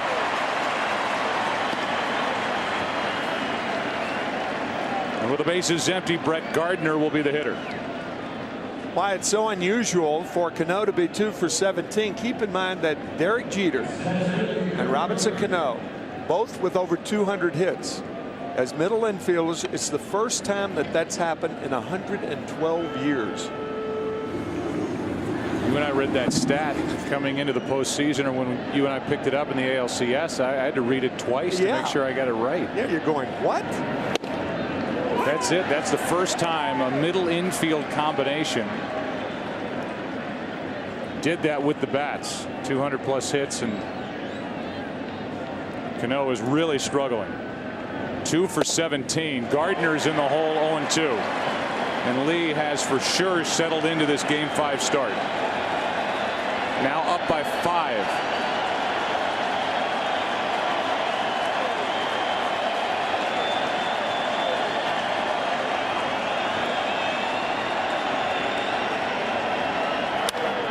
Left side, Rollins got a tricky hop, shows the arm. And a 1-2-3-4 Cliff Lee.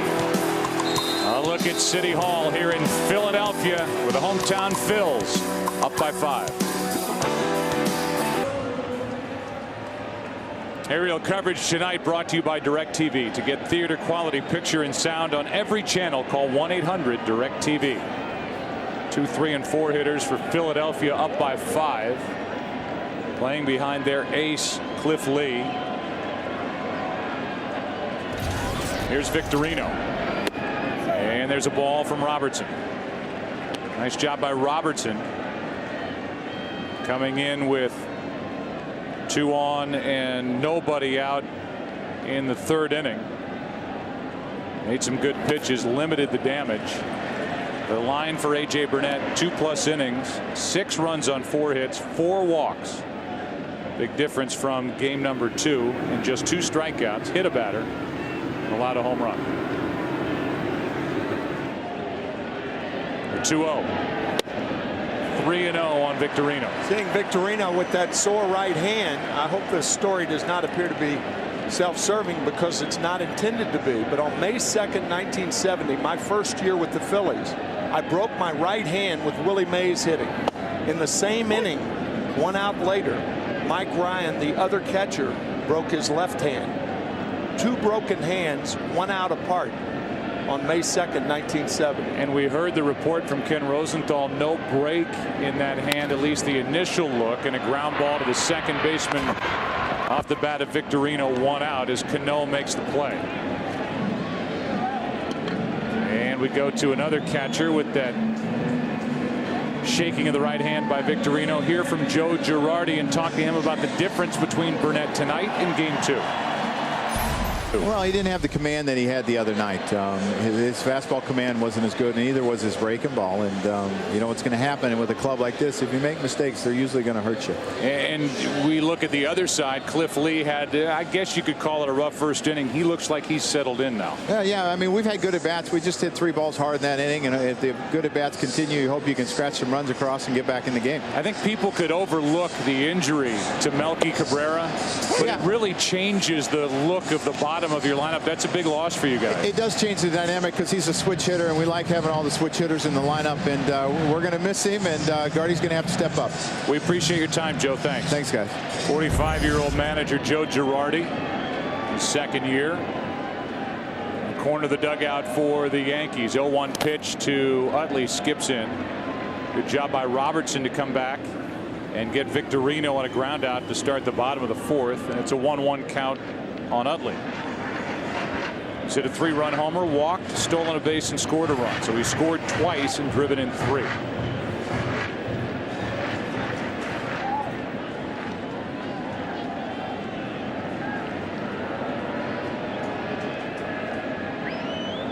The 1-1 to the shortstop, Jeter.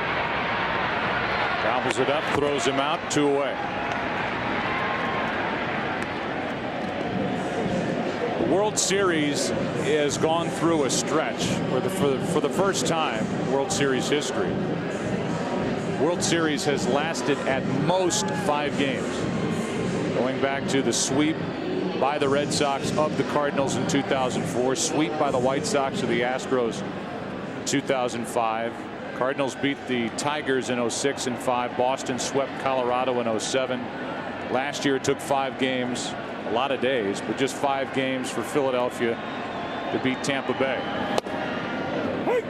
Phillies trying to break that string and force a Game 6 on Wednesday night at Yankee Stadium. Ryan Howard took a strike. And now fouls away another. 0-2.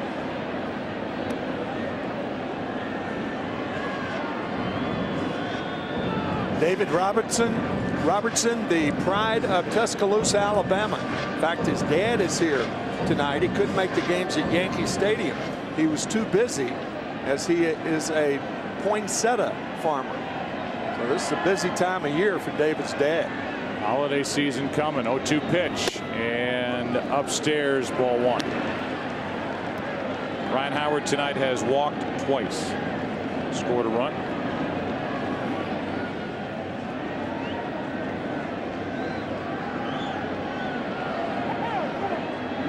Time called by Molina.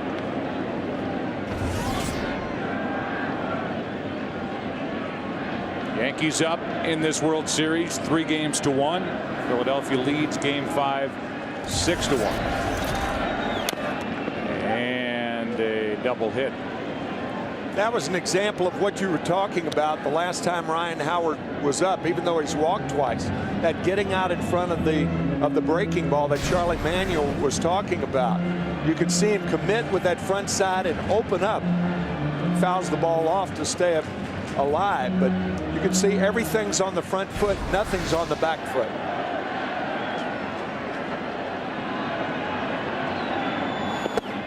Able to lay off the pitch. 2-2.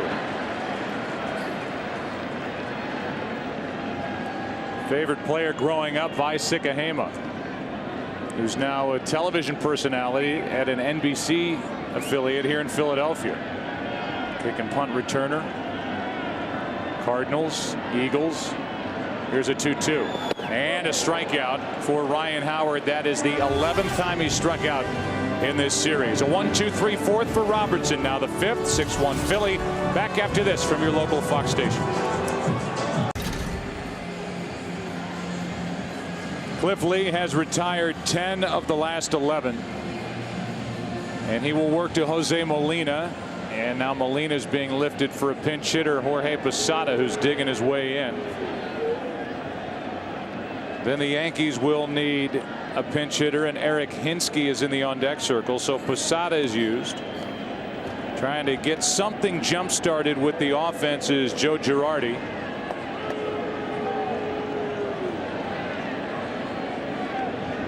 And here's the first from Cliff Lee. Fastball, strike 1.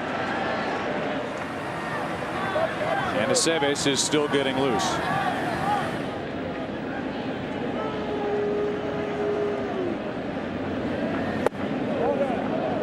That misses, a ball and a strike. You might think, why is Joe Girardi pinch hitting Posada to lead off an inning when the Yankees are 5 runs down? Well, by pinch hitting him now, I think what Joe's thinking, you may buy another at bat for Posada before this game's over. There's strike 2. If you wait until the 7th inning or so, you may get a situation where there are only 1 or 2 at bats by Jorge instead of 3.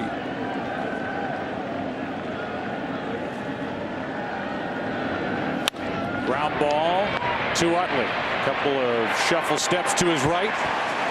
1 out. We mentioned the great food at Citizens Bank Park last night. One of the features is put together by a favorite Philly, Greg Luzinski, and we'll hear from him and take a look at it after Hinsky does something here with 1 out, nobody on. That means that Robertson's night is finished, and he did a nice job. He went 2 innings, allowed only 1 hit, struck out 2, no runs.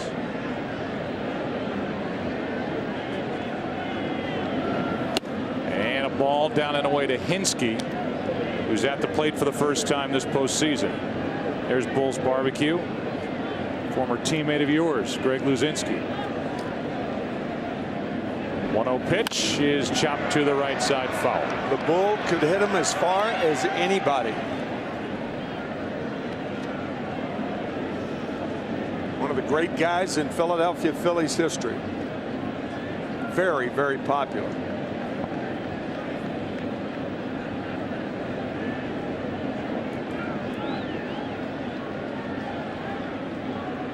Cliff Lee is dealing, and the 1-1 is down and in a bit.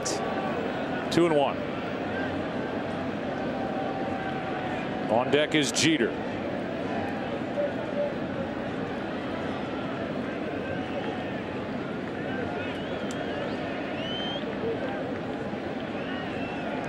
Here's the 2-1 from Cliff Lee, and that's outside. 3 balls and a strike.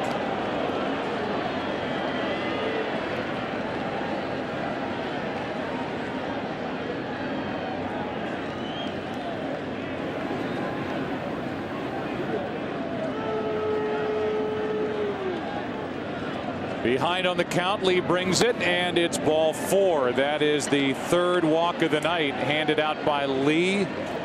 Talked about Greg Luzinski and Bulls Barbecue. Let's hear from him.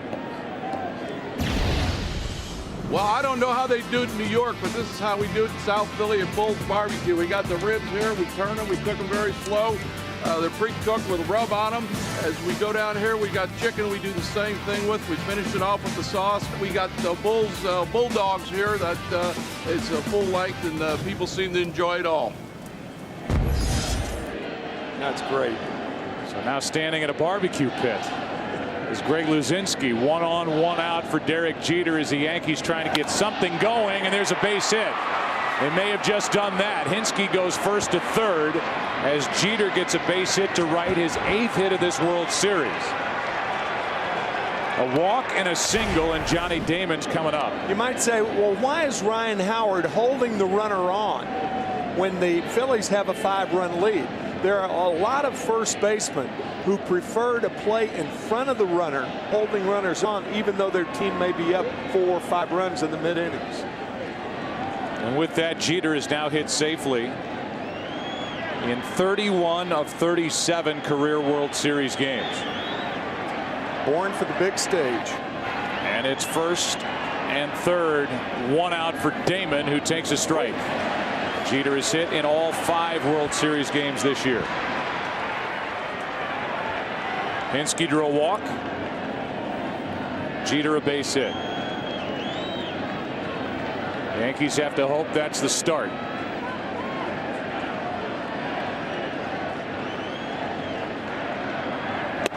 High and tight, 1 ball, 1 strike.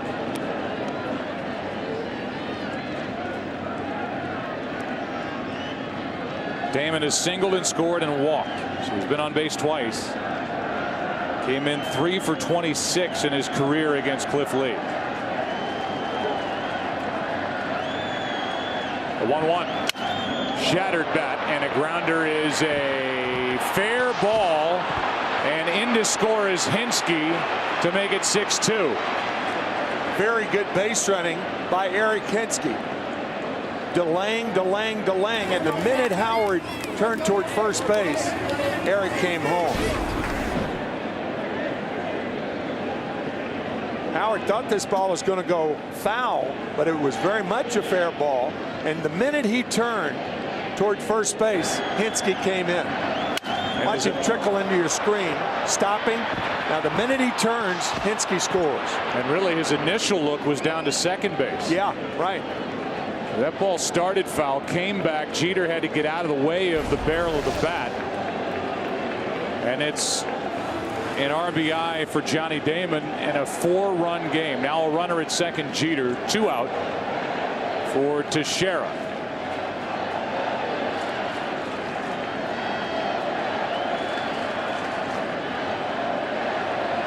And Ruiz will go out and chat with Cliff Lee. We've seen a couple balls down that first baseline in these games here in Philadelphia start foul and almost come back into fair ground, and that ball ended up right on the baseline when it was picked up by Ryan Howard. Yeah, often a team with speed, and certainly the Phillies have a team with speed. Here's a little pop-up into shallow right for Jason Worth. Those first and third base lines slant inward to keep the ball fair. 1 run in the inning on a walk and a hit for the Yankees halfway through it. 6-2 Philadelphia. The World Series on Fox is sponsored by Chevy and their award-winning cars, trucks, and crossovers.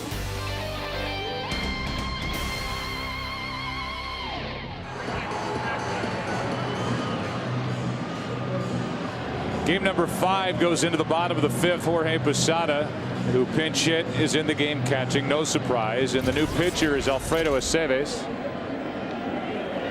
who has not been in a postseason game since Game 2 of the ALCS on October 17th. Ball down.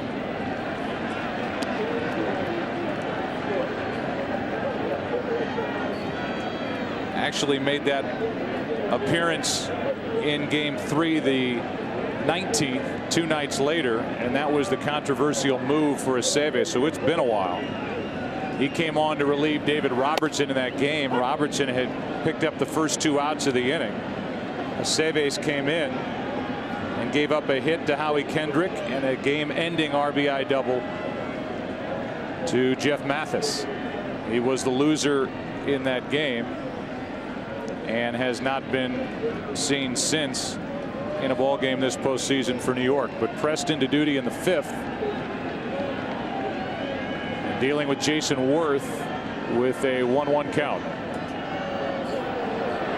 And Aceves wants to talk to Posada. Bottom of the 5th inning, 6-2. Philadelphia leads it. Get ready, television's #1 show returns. Millions dream, thousands audition, but only one will become the next American Idol. A spectacular new season begins this January on Fox.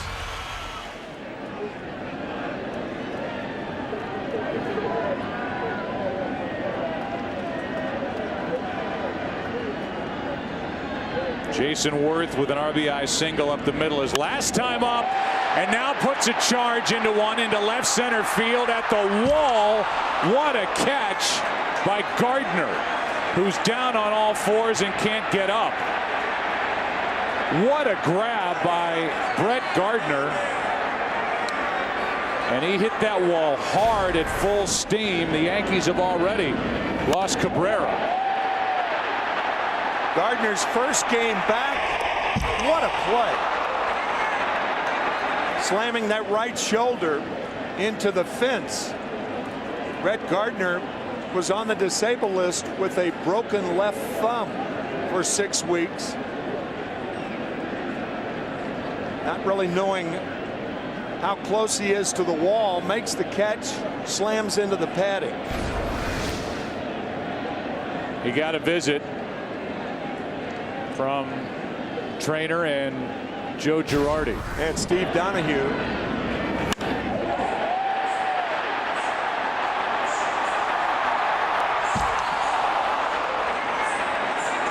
And Worth watched as A, that ball fell short of leaving the park, and B, Gardner caught it, and he and Joe Girardi almost crossed paths as Worth just kept on going. He has to get back to the dugout somehow. What a great shot. Touch them all on a fly ball. And an out, a loud out to start the bottom of the 5th as Ibanez takes a strike from Aceves. The numbers for Aceves during the regular season, as he gets Ibanez to ground to Teixeira for out number 2. Guys coming out of the bullpen that rack up 10 wins. Some guys are called a vulture in that position, coming in, pitching out of the bullpen. He was valuable and had good numbers. 84 innings pitched, 69 hits, struck out 69, walked just 16, allowed 10 home runs, and was 10-1. Aceves with 1 start, 42 appearances out of the pen during the regular season. Pitching the bottom of the 5th, here's Pedro Feliz, and a ground ball to short. Jeter takes care of Feliz. And we go into the 6th, game 5 of this World Series. Philadelphia will take the field up by 4. The World Series on Fox is sponsored by Verizon Wireless. Get baseball stats and news on your phone with the Fox Sports Ultimate app from Verizon Wireless. The best mascot in sports, in my opinion. Me too. Entertained before the top of this 6th inning with a protege.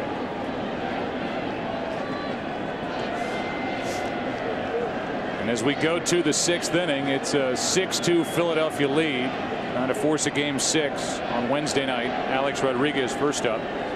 RBI double, his first time fly to center in the 3rd. And Lee brings it. Strike 1.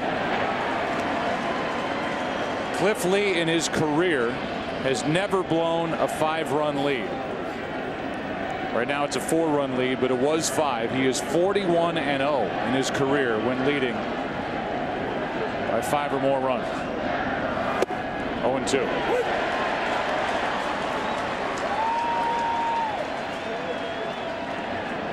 Rodriguez, then Swisher, then Cano.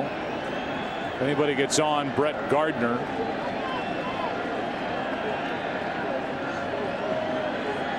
On this chilly but precipitation-free night in Philadelphia to pop up. Into right with Jason Worth. 1 out in the 6th inning. Coming up on 10 o'clock in the East in tonight's Verizon game summary. Utley talked about the Phillies needing a jolt. He supplied it. Bottom of the 1st inning, a 3-run shot. 4th home run this series, made it 3-1. There's the numbers. There are the numbers for Cliff Lee. 41-0 in his career with a lead of 5 or more runs. And the 1 through 4 hitters for Philadelphia, which carried the Phillies all the way to this World Series, are getting it done tonight. Here is Nick Swisher, 0 for 1 with a walk.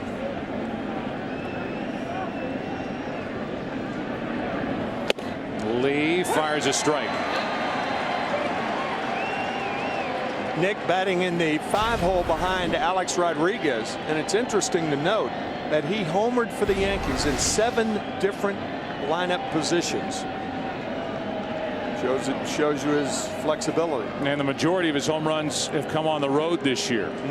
Most road home runs in the American League with 22. If you include the one he hit here 2 nights ago. And 22 of his 30 have come away from Yankee Stadium, which surrendered the most home runs across the big leagues in 09. Counts 0-2. There's a difference home and road for Swisher. First year with the Yankees. After a trade with the White Sox, brought him to New York. Ball 1.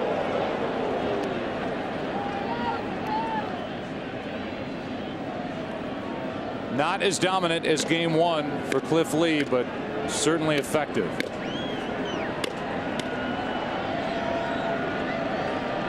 A 1-2.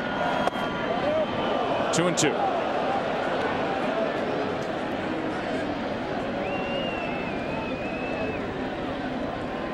Recruited as a safety to Notre Dame by Bob Davie. Former head coach there. And a 2-2 pitch to Nick Swisher is hit foul outside 3rd. Nick's dad, a former major leaguer, Steve Swisher, who caught for the Cubs and the Cardinals. We ran into him the other night. The commander, great guy, lives in West Virginia.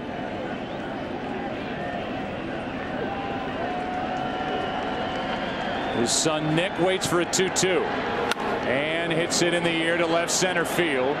Back is Victorino for out number 2. Ball is not carrying to left center. Jason Worth knows that after the ball he hit to start the bottom of the 5th. We look ahead. If there is a game 6, it will be on Wednesday night from Yankee Stadium. We know that the Yankees will start Andy Pettitte. At least we believe so. We're on the air at 7:30 Eastern Time, 4:30 Pacific. The only way Pettitte would not get the ball in game 6 is if he told Girardi that something wasn't right. And Joe Girardi told us before the game that he wouldn't know until Pettitte got to the ballpark today, and probably wouldn't say anything on the record until tomorrow. Meanwhile, in the pregame press conference, Charlie Manuel, the manager for the Phillies, was asked, in the event that you win tonight, do you have a game 6 starter picked out already? Charlie Manuel said, yeah, we've got a starter picked out, but we've got to win the game first. Here's Cano with a base hit into center. It comes with 2 out here in the 6th inning, and then the follow-up question to Manuel, before you announce it, and he said yeah. So he is keeping it quiet. I would think all signs at this point are on Pedro Martinez getting the ball for Philadelphia in Game 6 if there is one. Yeah, and there's an outside chance that J. Happ may be the starter.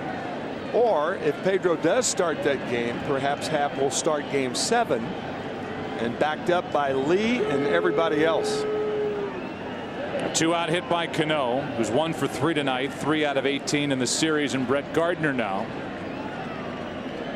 After losing Melky Cabrera to a pulled hamstring last night, Girardi, I'm sure, is thrilled that Gardner eventually got up after hitting the wall in left center on the ball hit by Worth last inning.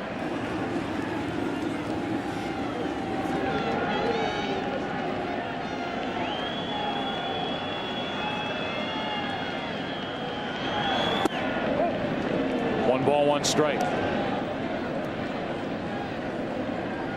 The interesting figure looking deeper into this series would have to be Cole Hamels, and how great he was last postseason for Philadelphia, and how he has not been this postseason for Philadelphia. There's a strike. Number 2 on Gardner, 1-2. Hamels made the start here on Saturday night, got into the 5th and was knocked out, and blew a 3-0 lead. The game the Yankees won 8-5 behind Pettit. What had to be as disconcerting to the Phillies after that start, not just the loss, but what Hamels was quoted as saying, which we'll get into at some point. The 1-on 2-out, 1-2 on Gardner. And strike 3 ends the top of the 6th. Just the second strikeout for Cliff Lee, who struck out 10 in Game 1. Bottom of the 6th inning, Game 5, 6-2 Phillies. Alfredo Aceves back to the hill. It'll be Carlos Ruiz, then Cliff Lee, Jimmy Rollins for Philadelphia. Up 6-2. And a good breaking ball from Aceves. He's brought good stuff with him to the mound from the bullpen at a perfect 5th. Strike 1 to Ruiz, who has an RBI on a force out. He hit into back in the 3rd. That misses. A ball and a strike.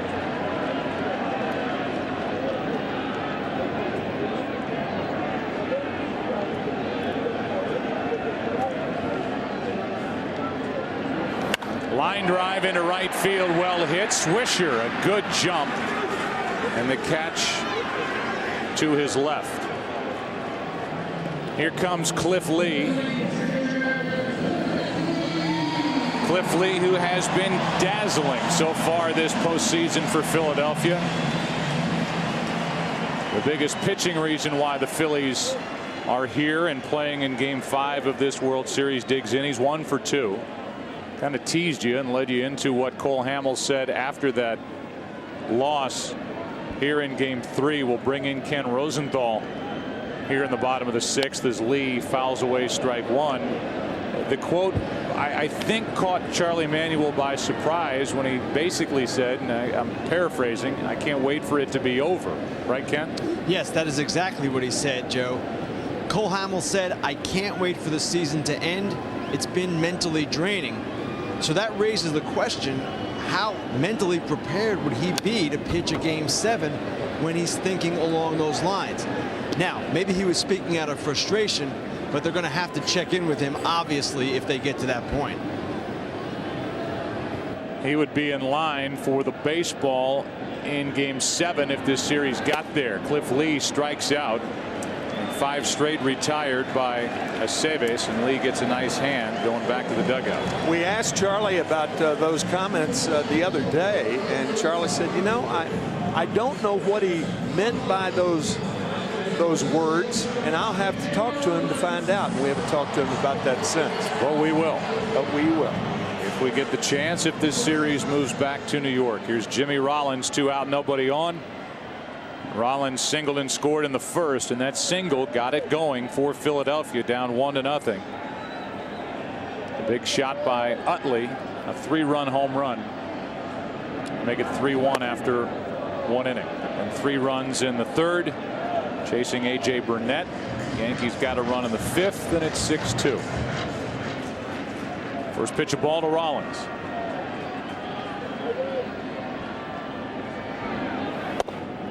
Pitch from Aceves, strike one.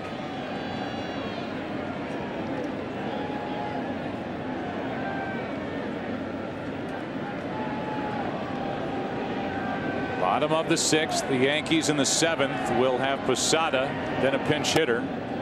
Remember, Matsui is on the bench, as is Hairston and Ramiro Pena, and then Derek Jeter against Cliff Lee. Here's a 2-1. Off the end of the bat and into center. Second hit of the night, third time on base for Jimmy Rollins. Like a billiard shot to center field, eluding Cano.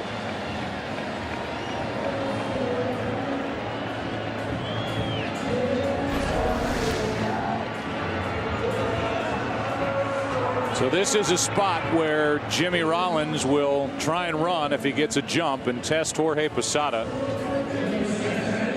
who threw out 22% of potential base stealers during the season.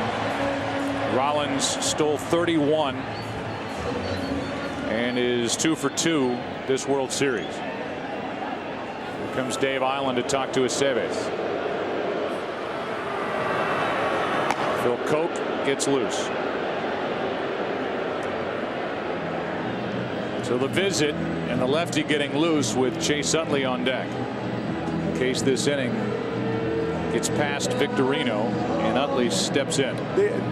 These have always been odd visits because the pitcher on the mound knows that the pitching coach is talking to him to give the guy in the bullpen time to warm up to come in and relieve you. You talk about a diplomatic approach that catchers and pitching coaches have to take when the manager sends them out to talk to a pitcher buying time. You look at the bullpen this postseason entering tonight. Mariano Rivera has allowed that 1 earned run, 14 1/3 innings this postseason. The rest of that pen, an ERA of 4.76. Good work tonight by Robertson. Aceves trying to match him. Rollins starts and stops, and Victorino fouls it back.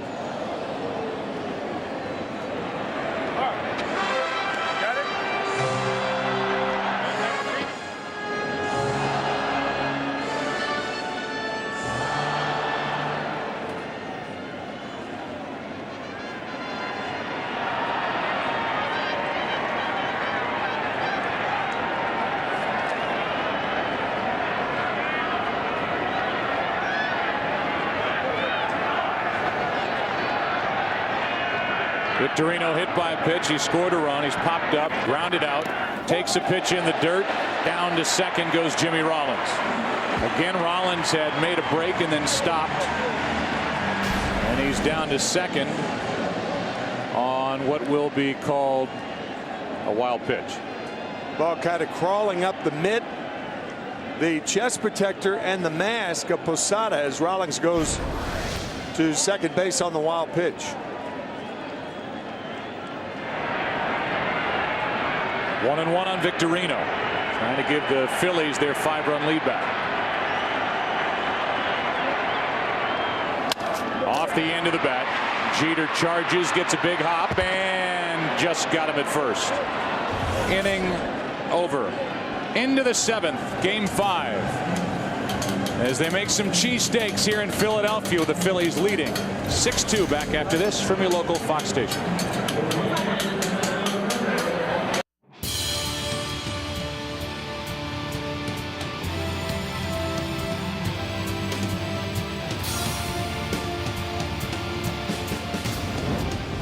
Cliff Lee, the winner in game 1, trying to win game 5. Heck, he even has a hit tonight. 6-2. The Phillies lead as we go to the 7th inning, and Jorge Posada is first up, and a swinging strike on a fastball. Posada, then Hairston, who right now is in the on-deck circle. And while they meet on the mound, we get to say hello back to you again here in game 5. And as I said last inning, not as dominant, but certainly as effective for Philadelphia with Cliff Lee. Well, he has shown so many looks, Joe, changing speeds, spike, curveball, fastballs in, fastballs away. There's not much left in a repertoire. No, that's it. If all you're you a can pitcher, do. if you're a pitcher. 0-1 is the count. And Jorge Posada, who grounded out in his only at bat, took over for Molina in the 5th. Takes a strike. I wonder if Posada was talking about him pitching before he was ready. He called timeout. Lee continued the pitch, and the pitch was a strike. And the crowd loved it. I think Jorge put that right hand up too late. It's not automatic. Time has to be granted, in this case by DeMuth, and he didn't, and now he rings him up. Strikeout number 3 for Cliff Lee. 2 pitches ago. Calling timeout, timeout. Home plate umpire Dana DeMuth said, nope, that's a strike. Posada argued, and then the next pitch was a strike on the inside corner.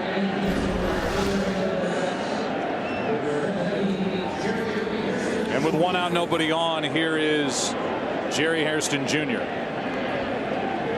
He's made a start in this series.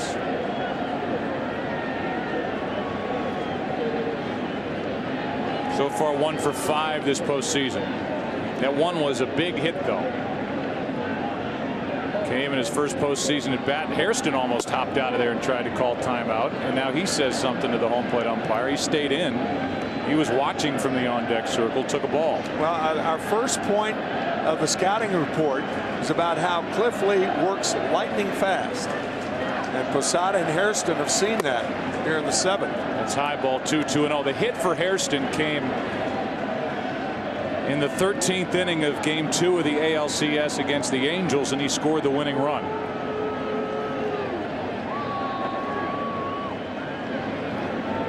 The 2-0 pitch is over but low, 3-0.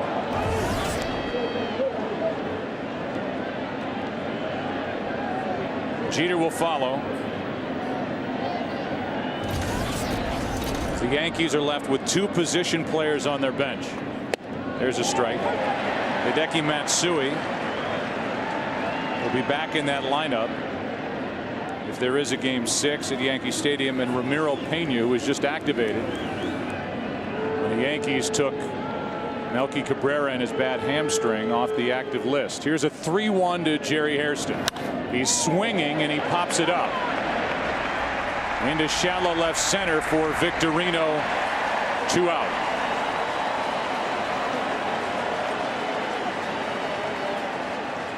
That'll bring in Derek Jeter. I could tell by the inflection of your voice that you were surprised that he was swinging. I was too. You know, 30 years ago, 25 years ago, guys, a team trailing by 4 or 5 runs in the middle innings, you take a 2-0 pitch, you take a 3-1 pitch. But that is not the case anymore. The game has changed, and that's not the only change in the game. So 2 out, nobody on, and Jeter, who's 1 for 3, steps in.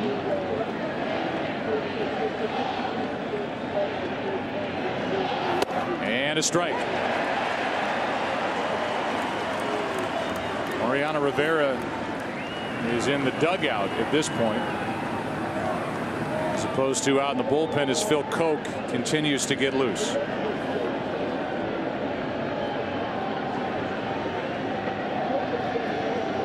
Pitch number 101 on the night. And it's inside, a ball and a strike.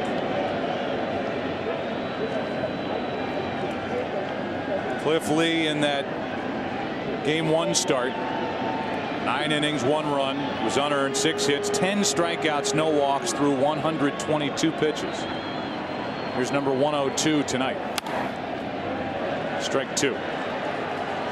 That Game 1 performance, Lee became the first pitcher in World Series history in one game to strike out 10 or more, allow no earned runs and no walks. That's how dominant he was against the Yankees.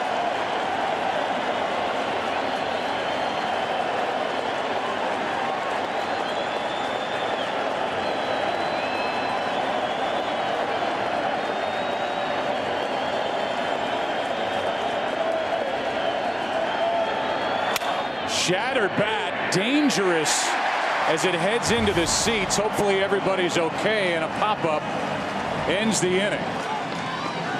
And that's all that Jeter was left with.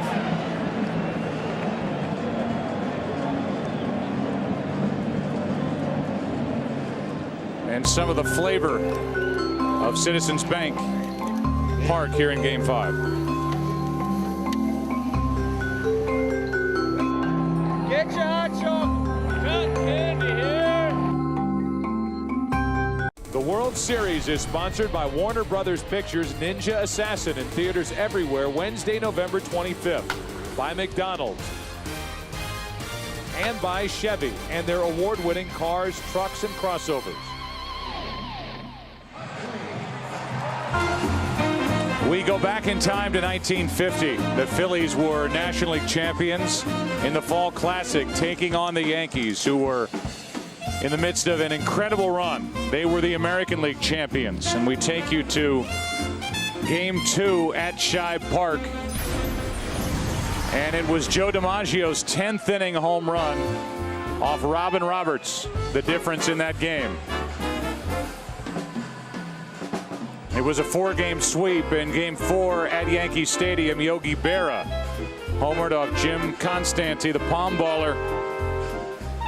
And then it was Allie Reynolds in relief of rookie Whitey Ford, striking out Stan Lapata for the final out. And it was a 4-game sweep for the Yankees over the Phillies. And who threw out the first pitch here tonight? Robin Roberts in the foreground. In the background, Jim Bunning, Senator Jim Bunning from Kentucky. Robin tells a beautiful story of elegance, class, and dignity. The Phillies won the pennant that year as Phil Koch is in for the Yankees, 6-2 ball game. But the Phillies won the pennant on a 3-run home run by Dick Sisler in the 10th inning at Ebbets Field against the Dodgers. Had they lost that day, it would have been tied, and they would have played 2 out of 3 for the pennant. Here is Utley, strike one. After the game, the man who broke the color barrier, Jackie Robinson, 3 years earlier, came in the clubhouse and shook the hands of the 25 white players who were going to the World Series and played 25 white players. There were 11 African Americans in baseball after the 1950 season, but just think about how compassionate that was. And Robbie is never forgotten. Utley leading off in the bottom of the 7th.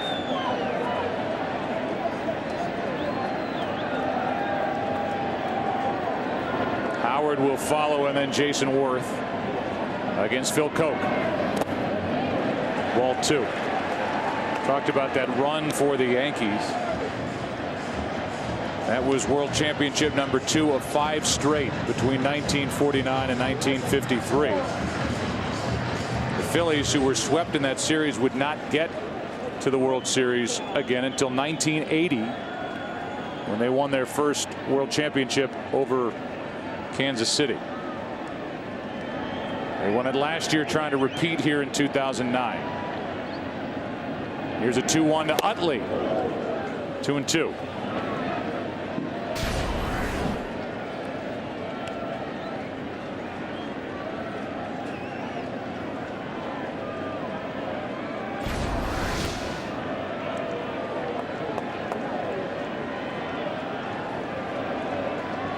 Phil Koch is the 4th pitcher of the night for the Yankees. Burnett lasted 2+. Robertson 2 shutout innings. The same for Aceves. A 2-2. Full count.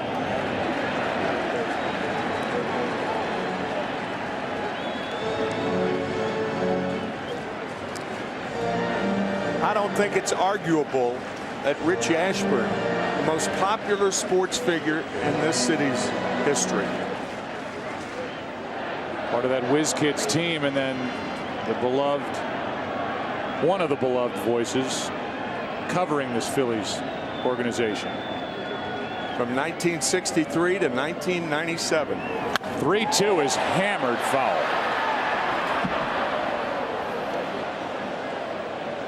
You were a former broadcast partner of Richie Ashburn, who had what a an character. unbelievable sense of humor. Unbelievable. Two-time batting champion, 4-time All-Star. And there's that run as a Phillies broadcaster from 63 to 97 and a Hall of Famer. Just smile thinking about him. Another 3-2 to Utley. And a shot into right. How about this series for Utley? Another home run. Second of the night. He ties Reggie Jackson for most in one World Series, and he makes it 7-2.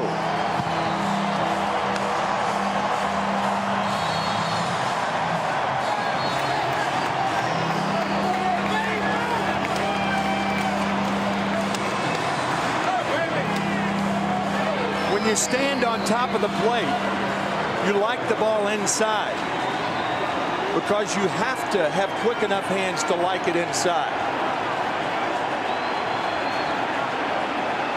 Another home run for Utley. Crowd wants a curtain call. I don't blame him. Foul ball by Ryan Howard as Utley stays in the dugout. Middle of the plate, not for long. About to turn 31 in December, and he's definitely in the conversation, Tim. Chase Utley, with that age-old question, if you were going to start a franchise, who would you start it with? He's got to be in that conversation. Absolutely. No question.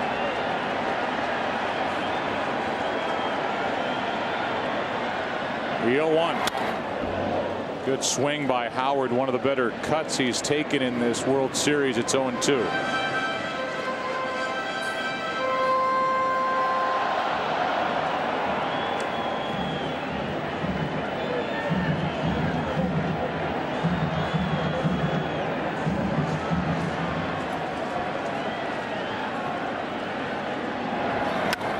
And off balance with that swing. Alex Rodriguez is out of room. It's out of play. We talked about it during game 1. The Chase Utley, it's kind of a new stat that's in vogue. OPS, on base percentage plus slugging percentage. As far as a second baseman, the defensive position at the plate, he's number 2 all time in that OPS to Rogers Hornsby.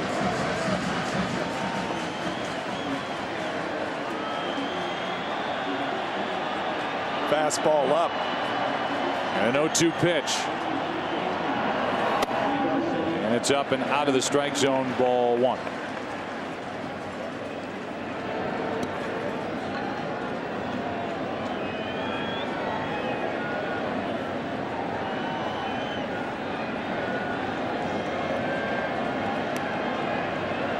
Cope gives up a home run to the lefty Utley. And Howard goes around for his record-tying 12th strikeout in this World Series. A breaking ball to Ryan Howard. We've said that a lot because that's what the Yankees have done. They've thrown him a lot of breaking balls. Looked like he went too far. And he ties Willie Wilson for most strikeouts in a World Series. A record Willie wants no part of, and now he has company with Ryan Howard set back in 1980. Phil Hughes getting ready. So the Yankees try and get him figured out. A big part of the bullpen that has certainly struggled this postseason. Phil Hughes. There's ball 1 up and into Jason Worth, who's 1 for 3 with an RBI single and a run scored in a 3-run third inning.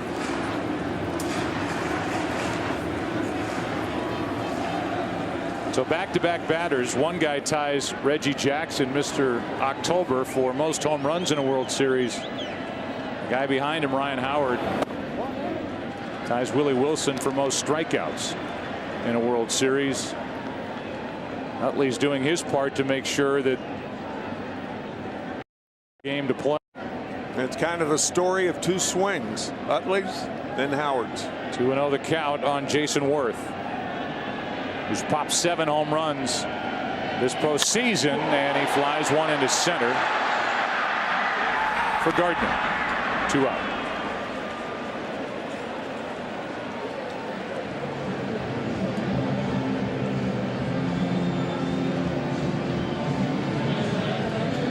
Here's Ibanez. 1 for 3 in RBI single as well back in that 3-run third. He's hit the ball hard 3 times tonight. Now deals with the left-hander Phil Koch.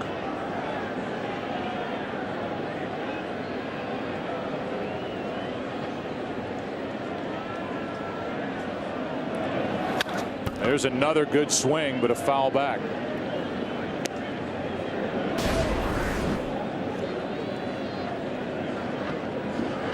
He doesn't leave much behind when he cuts it loose. He may have a tear in a muscle in his abdomen, but he doesn't swing like it.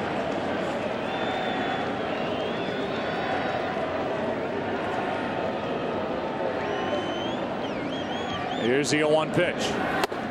1 ball, 1 strike. The Yankees will have their big bats in the 8th inning. Damon, Teixeira, and Rodriguez. Bullpen is quiet for Philadelphia. Lee is over 100 pitches on the night. Up to 103.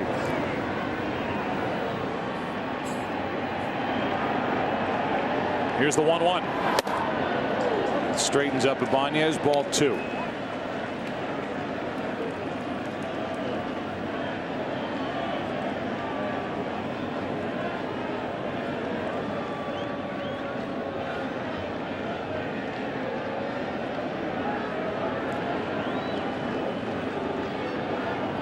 On 2-1. Ibanez launches one to right. Get out the tape measure. That makes it 8-2. Off the billboard over the seats in right center. And the Phillies have their biggest lead of the night thanks to 2 7th-inning home runs. And that's it for Phil Koch. And that billboard in right center field says, drive them out of here. And that's what Ibanez did. 420 feet. Phillies are having fun tonight, teeing off on Koch in the 7th. Their biggest lead. It's 6. Pitching change for New York. 5 home runs this World Series for Chase Utley. First 3 against Sabathia, then 2 tonight. 1 off Burnett, 1 off Phil Koch to tie Reggie Jackson for the most in a World Series.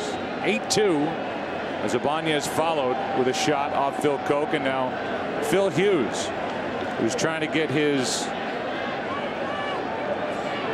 pitching stuff back in order. 2 out, nobody on, and a fastball's in for a strike to Phillies, who's 0 for 3. Even with the Yankees trailing 8-2, Joe Girardi trying to get something positive to take back to New York if they lose this game.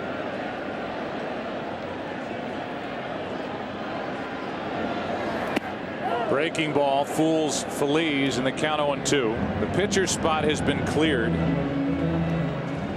so Girardi can let Hughes go a little while. The Yankees will have the 2, 3, and 4 hitters in their half of the 8th. And a breaking ball gets Phillies looking. So there's a positive for Phil Hughes. 2 homers in the inning and a 6-run Philadelphia lead after 7. Ben Francisco takes over in center field, and nobody was more surprised about that than Shane Victorino, who went out and started to take his position, then looked out and somebody else was standing in it.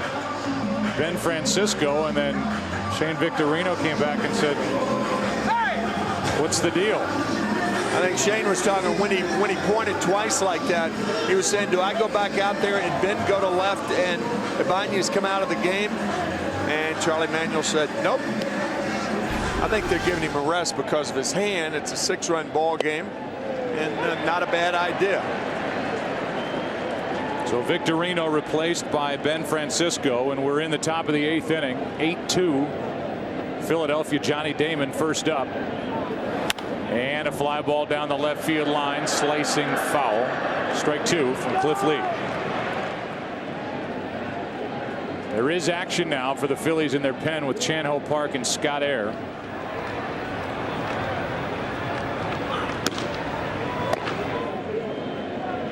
Johnny Damon has a single run scored, a walk, and an RBI ground out. Set up here at 0-2. And a breaking ball misses, ball 1.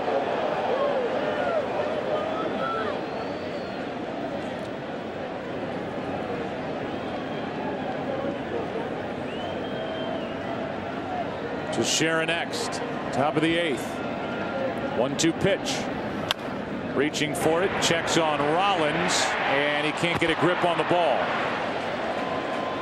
So from a near strikeout on that breaking ball, called ball 1, to that grounder to short, and Jimmy Rollins couldn't field it cleanly. You could see that ball hung up in the heel of the glove.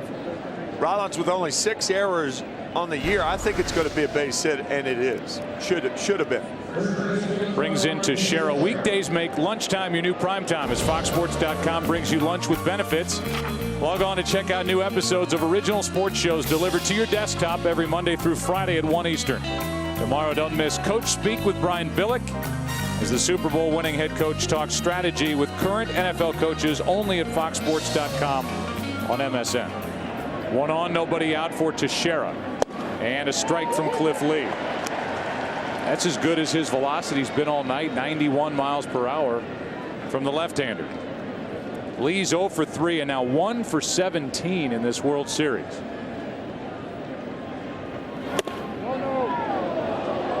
One and 1. Cliff Lee, like CC Sabathia, looks like they could throw 15 innings if necessary.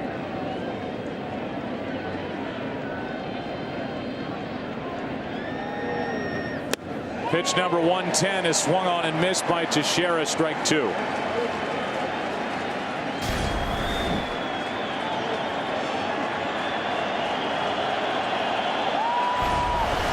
Pretty good life with that fastball here in the 8th. And that ball is hammered into left field. It will get past Ibanez to the wall. Teixeira digs for second, has a double, and at second and third, nobody out. With Alex Rodriguez coming up, and one swing of the bat could make this a 3-run game. That was a changeup from Lee, but he got it up, and so did Teixeira.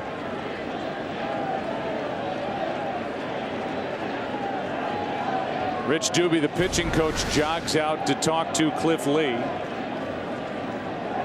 And Rodriguez, who's 1 for 3 with an RBI double. He's fly to center, fly to right. Will be at the plate.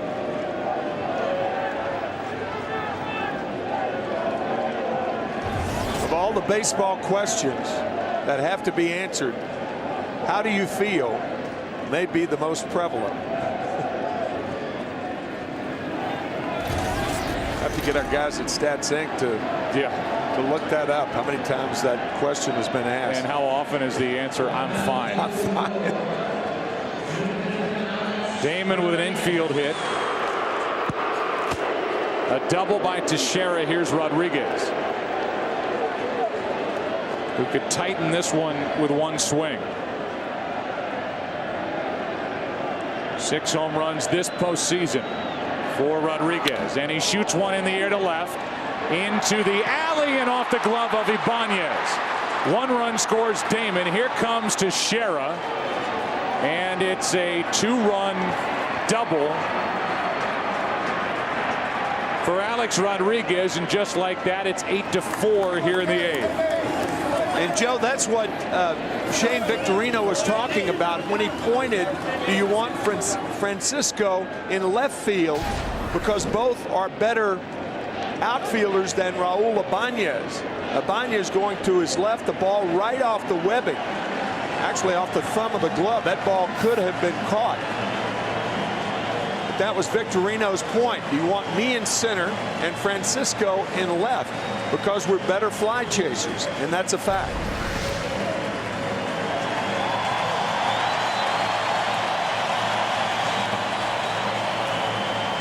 .112 pitches on the night, chased by the 2-run double by Rodriguez. Pitching change here in the 8th. Chan-Ho Park takes over with a runner at second, nobody out. 2 runs are home in an 8-4 game, and those 2 home runs that were hit in the bottom of the 7th, one by Utley, one by Ibanez, loom large now for Philadelphia as they lead by 4. Facing elimination here tonight, and Nick Swisher is first up against Park. Remember, Hideki Matsui is left on that bench for Joe Girardi. Strike 1 to Swisher. Thought it was outside. It's strike 1. Swisher tonight 0 for 2 with a walk. That was against Cliff Lee, who threw 112 pitches. If he gets a decision, could only get the win here in game 5. 1 ball, 1 strike from Park. Park worked an inning last night, walked 1, struck out 1.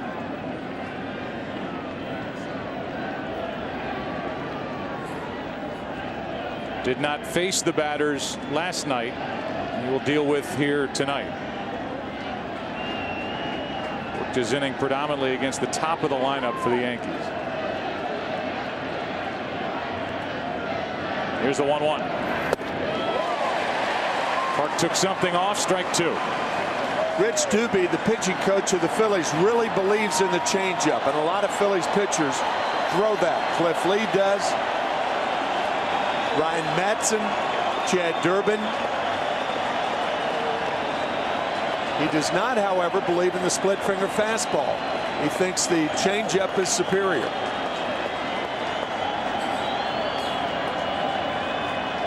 Swisher checks his swing. It's 2-2.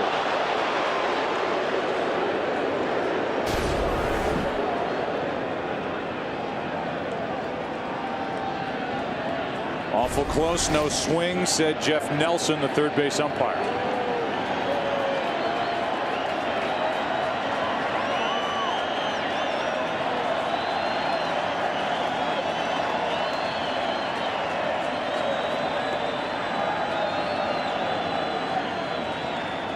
The 2-2 to the right side. Utley makes the play.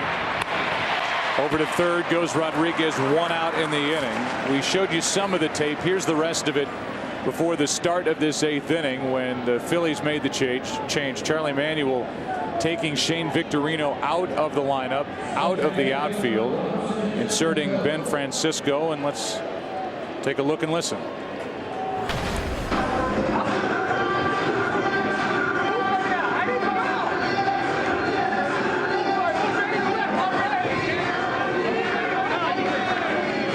You can see Victorino pleading, saying, move Ben to left. I'll play. I'll stay in center. Ibanez stayed in the game and left and had a ball go off his glove, hit by Rodriguez for a 2-run double. And now Cano with Ruiz going to the mound to talk to Chan-Ho Park. Emotion is such a key to the game of Shane Victorino. Yeah, you're right. And you can see him just coming up to Charlie Manuel with those wide eyes, shocked that he was coming out of this game 5 with his team facing elimination. Charlie Manuel wanting to give him the rest of this night off. I've already x-rayed that right hand to see if there's a break in it from when he was hit by A.J. Burnett in the first. So he's finished tonight.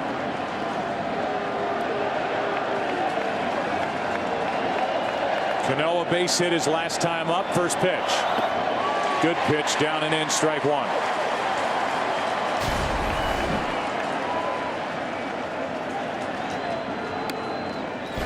Good changeup from Park.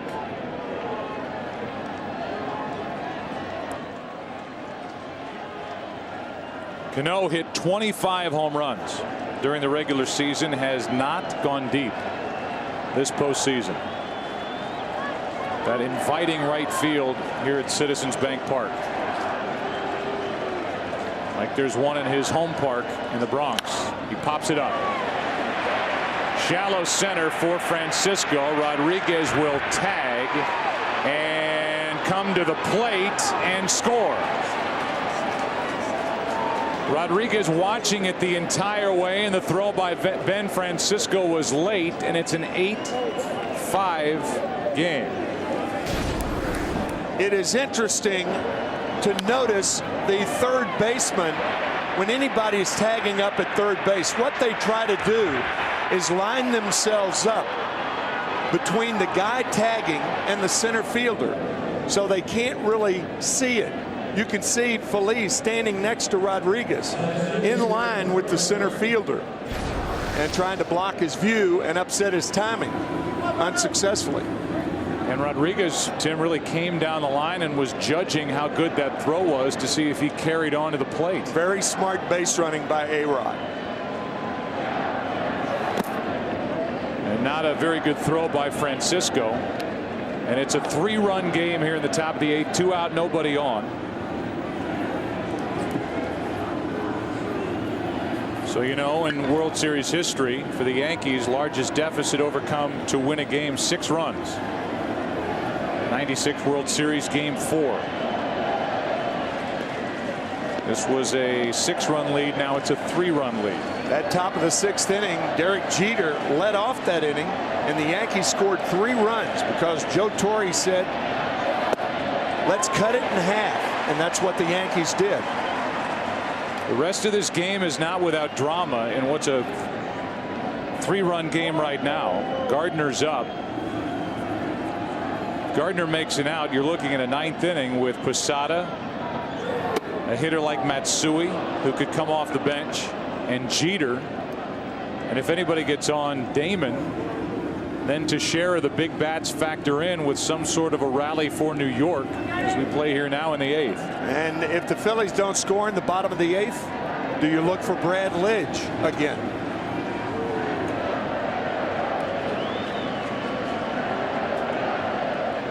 Gardner tonight is 0 for 3 with a strikeout and 2 groundouts.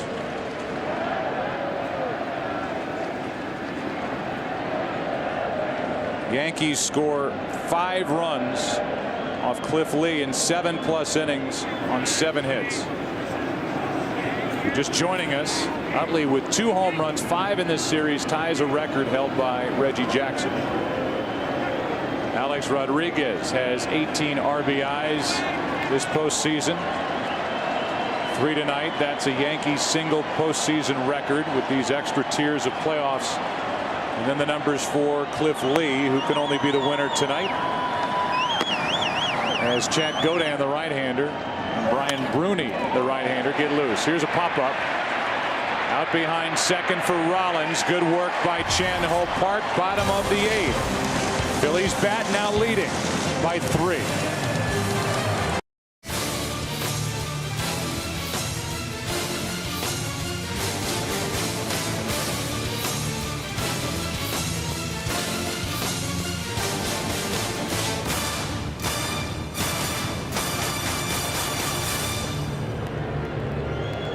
That video brought to you by Warner Brothers Pictures' Sherlock Holmes, starring Robert Downey Jr. in theaters Christmas Day. As Ruiz leads off against Phil Hughes and looks at a breaking ball for strike 1. It'll be Ruiz, then a pinch hitter, Matt Stairs, and then Jimmy Rollins.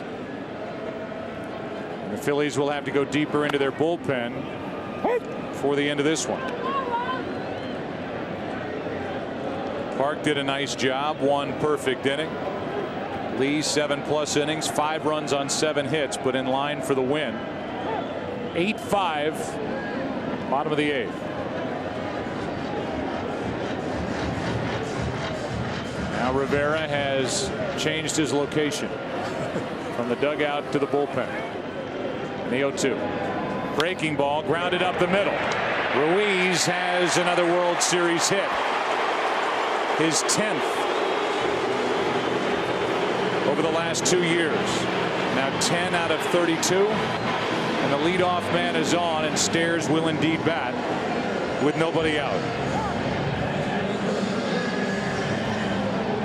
Yeah, Charlie Manuel has 2 ways to go. You could put Eric Bruntlett up there to bunt.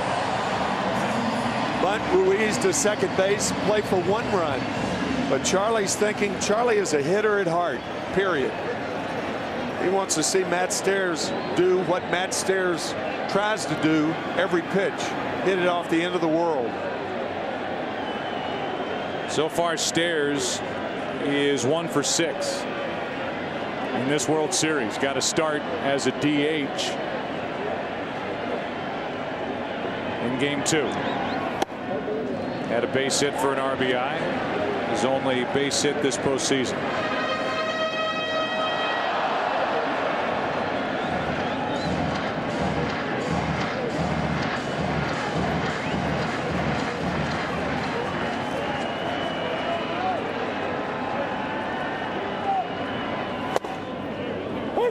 One ball, 1 strike. Good fastball from Phil Hughes.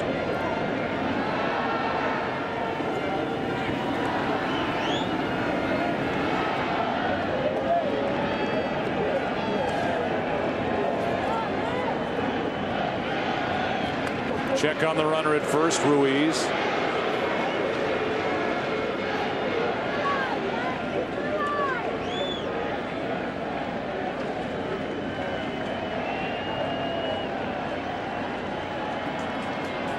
Stairs, the oldest player that the Phillies can send up there on their active roster.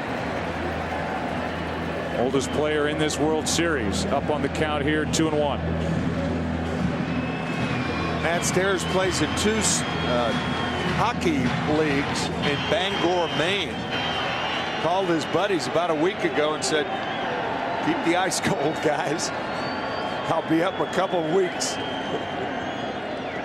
2-1 the count. And a strike. Born in February of 1968. Started his pro career in '89, got to the big leagues first with Montreal in '92. And hitting here in the 8th inning of game 5 with his Phillies facing elimination up by 3. The 2-2. Ground ball. Cano gets it, flips it out over to first, out. Nicely turned, 2 out, nobody on. Rollins coming up. The World Series on Fox is sponsored by Walmart. Save money, live better. Walmart. By American Express. Don't take chances, take charge. And by AT&T. Your world delivered. With the bases empty, Jimmy Rollins steps in. He's been on base 3 times tonight with 2 hits, a walk, and a run scored. Interesting to see Ryan Madsen getting loose. It is. Here's a ground ball to second, right at Cano, and right into the 9th inning we go. The Phillies 3 defensive outs away from sending this World Series back to the Bronx, leading by 3 into the 9th.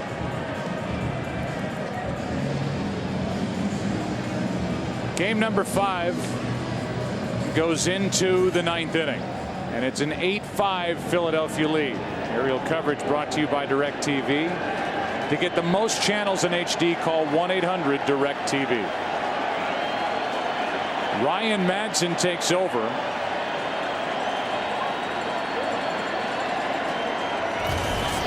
And not Brad Lidge, up by 3 runs, a save situation right now for the Phillies, and it's Madsen. Lidge last night took the loss.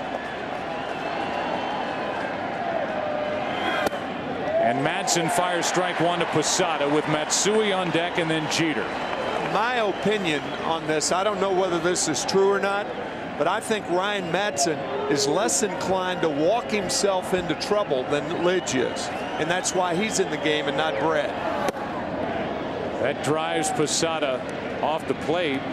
Red Myers is getting loose, so Brad Lidge is not being considered right here in the 9th inning.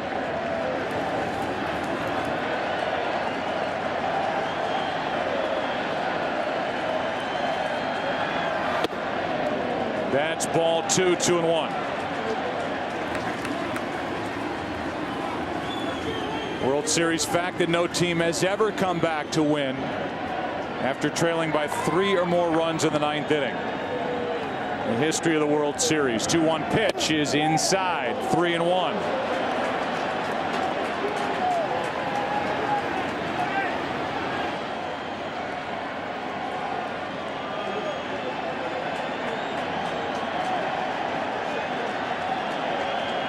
The 3-1. Hit in the air to right. Back is Worth. This ball is off the top of the wall. Good start to this 9th inning for the Yankees. It's a double for Posada.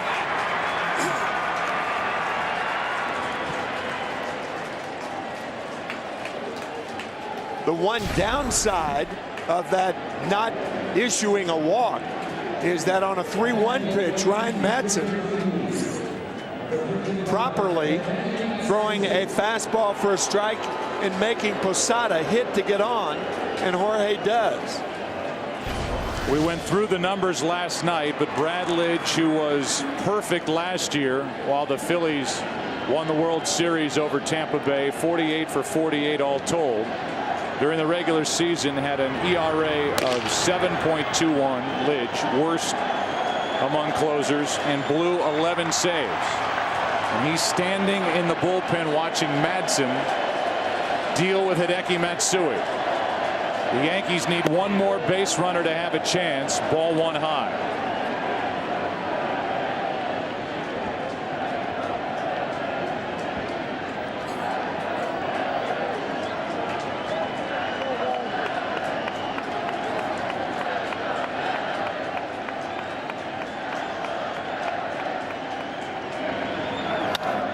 Good rip by Matsui. Good fastball from Madsen. 93 miles per hour. It's a 1-1 count.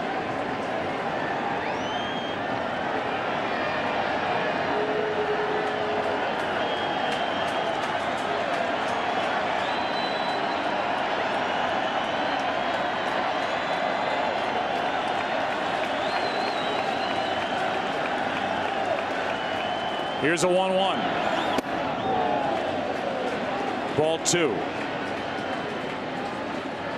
The 57 Yankees came back to tie Game 4 of the World Series. Lost that ball game. The Yankees did in 10 innings to the Milwaukee Braves. 2 balls and a strike. Runner at second, and a ground ball, base hit left field.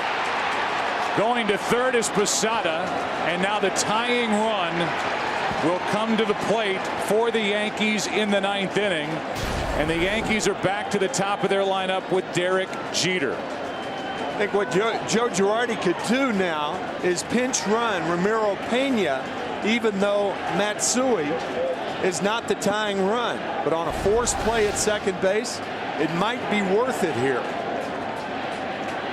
Normally you don't do that unless the winning or tying run is on at first base. There's Pena, just added to the list today.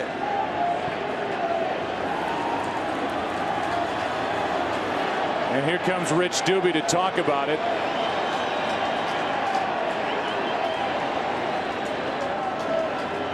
As the tying run will come up, Derek Jeter here in the 9th inning. Tonight's saving moment of the game to this point, brought to you by Walmart.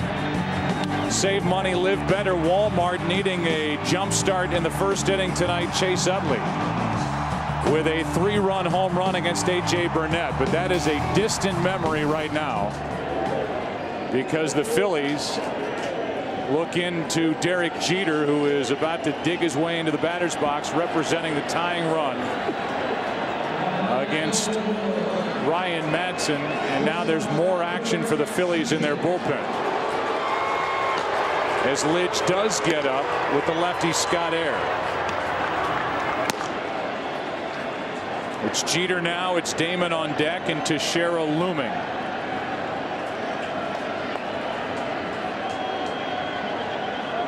First and third, nobody out. Jeter takes a ball.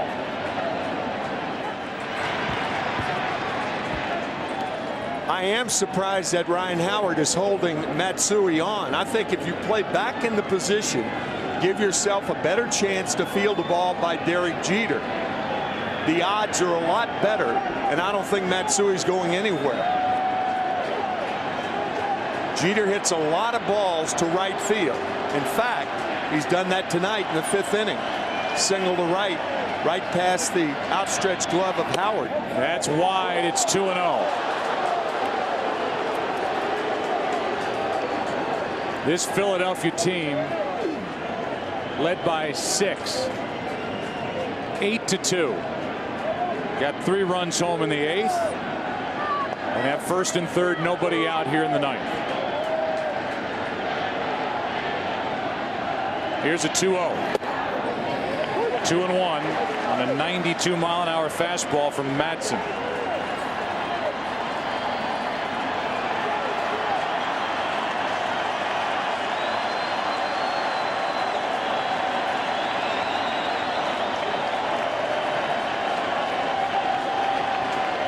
Madsen in his 4th straight game of this World Series. Ground ball to short. Rollins flips out over to first. A big double play. A run scores, but 2 out in the 9th.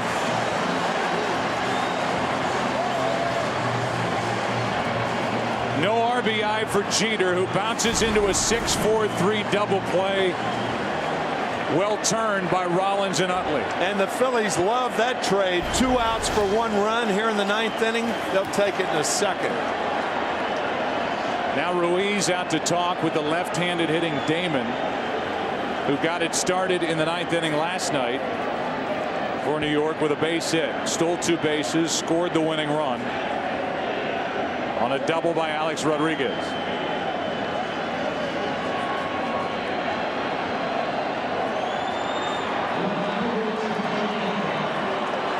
So Jeter does not come through in the 9th inning. Posada, who led off with a double, scored. Bases are cleared, 2 out. And now the Phillies are 1 out away from sending this to Game 6 on Wednesday night. Strike 1.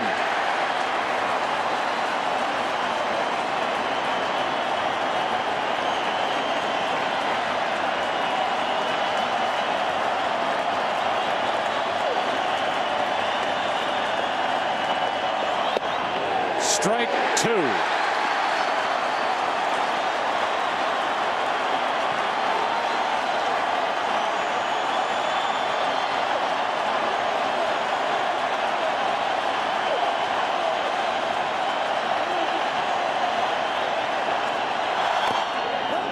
And a check swing foul. The Phillies trying to avoid a sweep here at home.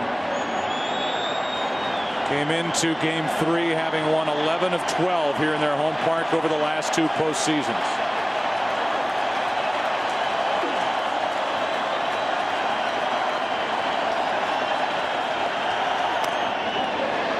Damon in that battle mode as he was last night against Brad Lidge.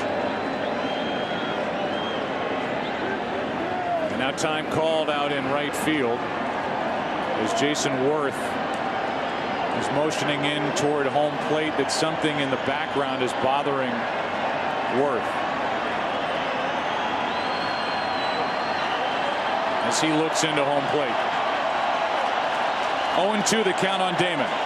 2 out. Phillies up 2.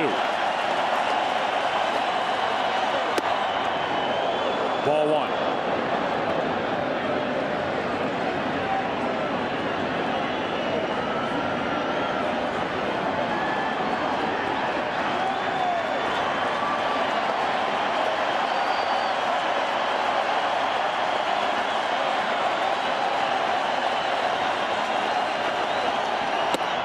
Ball 2.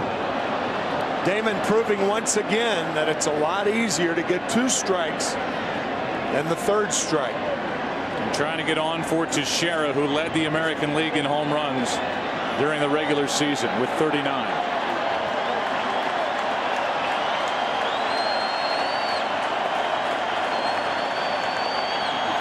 Ground ball up the middle. Damon keeps it going and brings the tying run to the plate. On base for the 4th time tonight. 3 hits and a walk. And a smile on Johnny's face here in the 9th inning. The pesky Damon.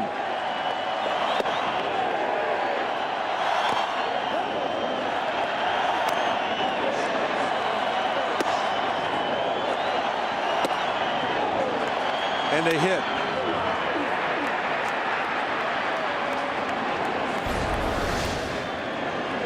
Now Teixeira, who has 2 postseason home runs with the Yankees. 1 right-handed, 1 left-handed. Takes a strike over the outside corner. Teixeira hit 39 home runs during the regular season, 30 of them batting left-handed. So Ayers stays in the bullpen and Madsen stays in the game.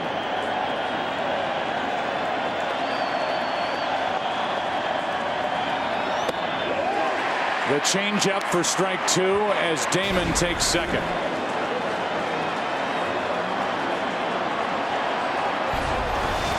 No stolen base.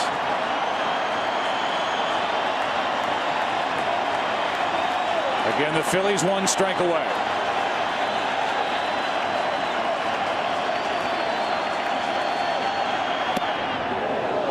Wouldn't go after that changeup. Ball 1. Who's standing on deck? Alex Rodriguez, who won the game last night with a 2-out RBI double in the 9th inning, has 2 doubles tonight, 3 RBIs.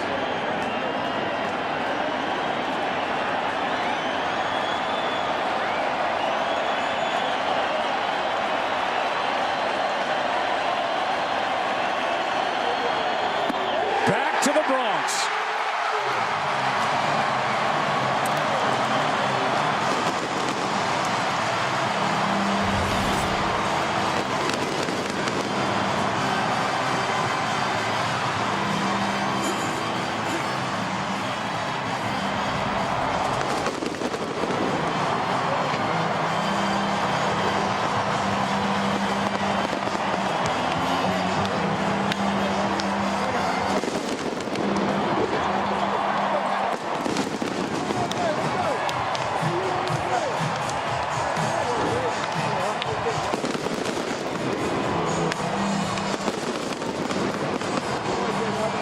Cliff Lee gets the victory. He's 4-0 this postseason, 2-0 this World Series. And our American Express take charge player of the game is the starter and winner, Cliff Lee. Didn't have his great stuff tonight, but it was good enough. 7+, 5 runs, 7 hits, 3 walks, 3 strikeouts, 112 pitches. And he was good enough to get this World Series to Game 6 in New York. And we welcome you to the Chevy postgame show on Fox. And we go down to the field and Mark Grace. Hey, thanks so much, Joe. I'm down here with Jimmy Rollins, the captain of the ball club, the leader of the ball club. Hey, it was a hard-fought win. It was a tight one, but it was a win and you had to do it. Yeah, we had to do it. You know, we didn't have a choice. It's either go home and watch football and college basketball or extend the season. Yeah, obviously Chase Utley with the big game, but you started out. You guys fell behind, and the crowd was silent. But you got the team going with the base hit in the first. Yeah, you know, I just wanted to come out and make sure I was aggressive. You know, they had a 1-0 lead, but I wanted to send a message to our team, you know, that we're going out swinging. You know, we got to bring the game to them, much like we did in Game 1. So, you know, I got a first pitch fastball. It was up. You know, and AJ had 94 up. It's tough to catch, but you know, it was just a message I was sending. Attaboy. And also, what makes you think you can win this thing? We have no choice. Like I said, it's either go home and I'll watch basketball or, you know, take a trip down Broad Street. We're not ready for that, folks. Attaboy. Hey, nice going. Let's send it back up to Joe. All right, Mark, thank you. And we go back down to the field. And Ken Rosenthal Thanks, Joe. Chase, 2 home runs tonight, 5 in the World Series. You've tied Reggie Jackson's record for most home runs in a World Series. Now, I know you don't like to get excited about too much, but come on. How cool is that? It's pretty cool. It's pretty surreal. But, you know, I'm glad we got the win tonight. We're going back to Yankee Stadium. You know, Cliff Lee pitched outstanding once again. We were able to shut him down a little bit. They scored some late runs, but we were able to hold on. Jimmy Rollins predicted that the Phillies would win the series in 5 games. Can you win it in 7? That's the goal. You know, we have a lot of heart on this team, and we come out every day and we prepare to win. Obviously, the Yankees are a good team. We have our work cut out for us, so we'll see what happens. Chase, thank you. Joe, back to you. All right, Ken, thank you. And just like it was in game number 1, it was Cliff Lee, it was Chase Utley. Tonight in game 5, not too much different. Cliff Lee, Chase Utley. And we go back to the Bronx for game 6 on Wednesday night. We'll continue after this from Philadelphia. And we welcome you back to the Chevy postgame show on Fox on the heels of this 8-6 win by Philadelphia. 4-run scoring total between the 8th and 9th for New York. They fell 2 runs short. So back to New York we go, and down to the field we go with Chris, Eric, and Ozzie. All right, Joe, thank you very much. Obviously, the Phillies did a lot right in order to win this game, but I got to ask my manager over here about not using Brad Lidge. We talked about it in the Chevy pregame show. He said if you're in a safe situation, you got to use your guy. Were you surprised? Well, I think they went with the gut feeling. I think that's the way it is. When you down there, you go with the best guys, and you got to go by your guts. I think he rolled the dice. He rolled the dice, and things come up pretty good. But that's an easy way to keep being second guess. To me, I was go with Lidge, but this kid did a tremendous job today. I know how much you managers like being second guessed, by the way. We're really good at that. I love that. I love when people second guess. All right, EK, in the pregame, you told us that the Yankees would regret starting A.J. Burnett here in Game 5, and obviously that has come true to some degree, has it not? Well, it really has. I think it's put them in a bind right now because now you've got to go Andy Pettitte on 3 days rest. Like I said earlier, on September 5th, ever since then, it's a minimum of 5 days rest. He's older. There's no question the heart's going to be there, but will the physicality be there? And then you've got CC Sabathia on 3 days rest. Yankees have put themselves in a bind right now. They've got faced Pedro, who threw extremely well. You go to a Game 7, you talk about pressure, wow. So you're still picking the Phillies, right? I mean, we've got your little hanky if you want to wait. Wait a minute. I picked the Phillies, but I'm not a Philly fan. I'm not a Philly fan. No, I'm not a Philly fan. All right, I just want to let you know the White Sox aren't in it, so you can root for the Phillies if you want. No, I root for baseball. I think this series has been great. There you go. Come back with Pedro back to New York. It's going to be awesome. I think New York is going to be rocking and looking for that series. Pretty nice. That's why we hire you, for political correctness, pal. All right, let's head back upstairs to Joe Buck. Joe. All right, guys, thank you very much. And a bit of a white-knuckle save in the 9th inning for Ryan Madson. And I guess we are proven again that the New York Yankees don't quit. They came after the Phillies and almost got over the top. Yep. And as the guys were talking about, what about Pedro Martinez in Game 6 in 2 nights? Probably Andy Pettitte for the Yankees, but one way or the other, it's going to be a terrific ball game. So this series moves on back to the Bronx, and we tell you that your late local news is next. We'll catch our breath. We'll have a travel day tomorrow, and then we will see you on Wednesday night. That late local news is coming away except on the West Coast.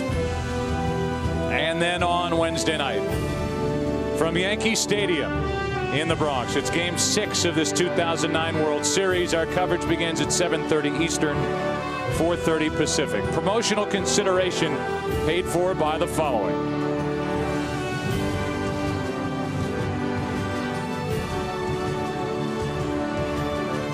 For more information on tonight's game and the latest in Major League Baseball news, log on to foxsports.com. Powered by MSN, the world's favorite sports site. For Tim McCarver and all of us at Fox Sports, Joe Buck, so long. This postseason's been too good to go home now. And everybody in Philly is happy tonight.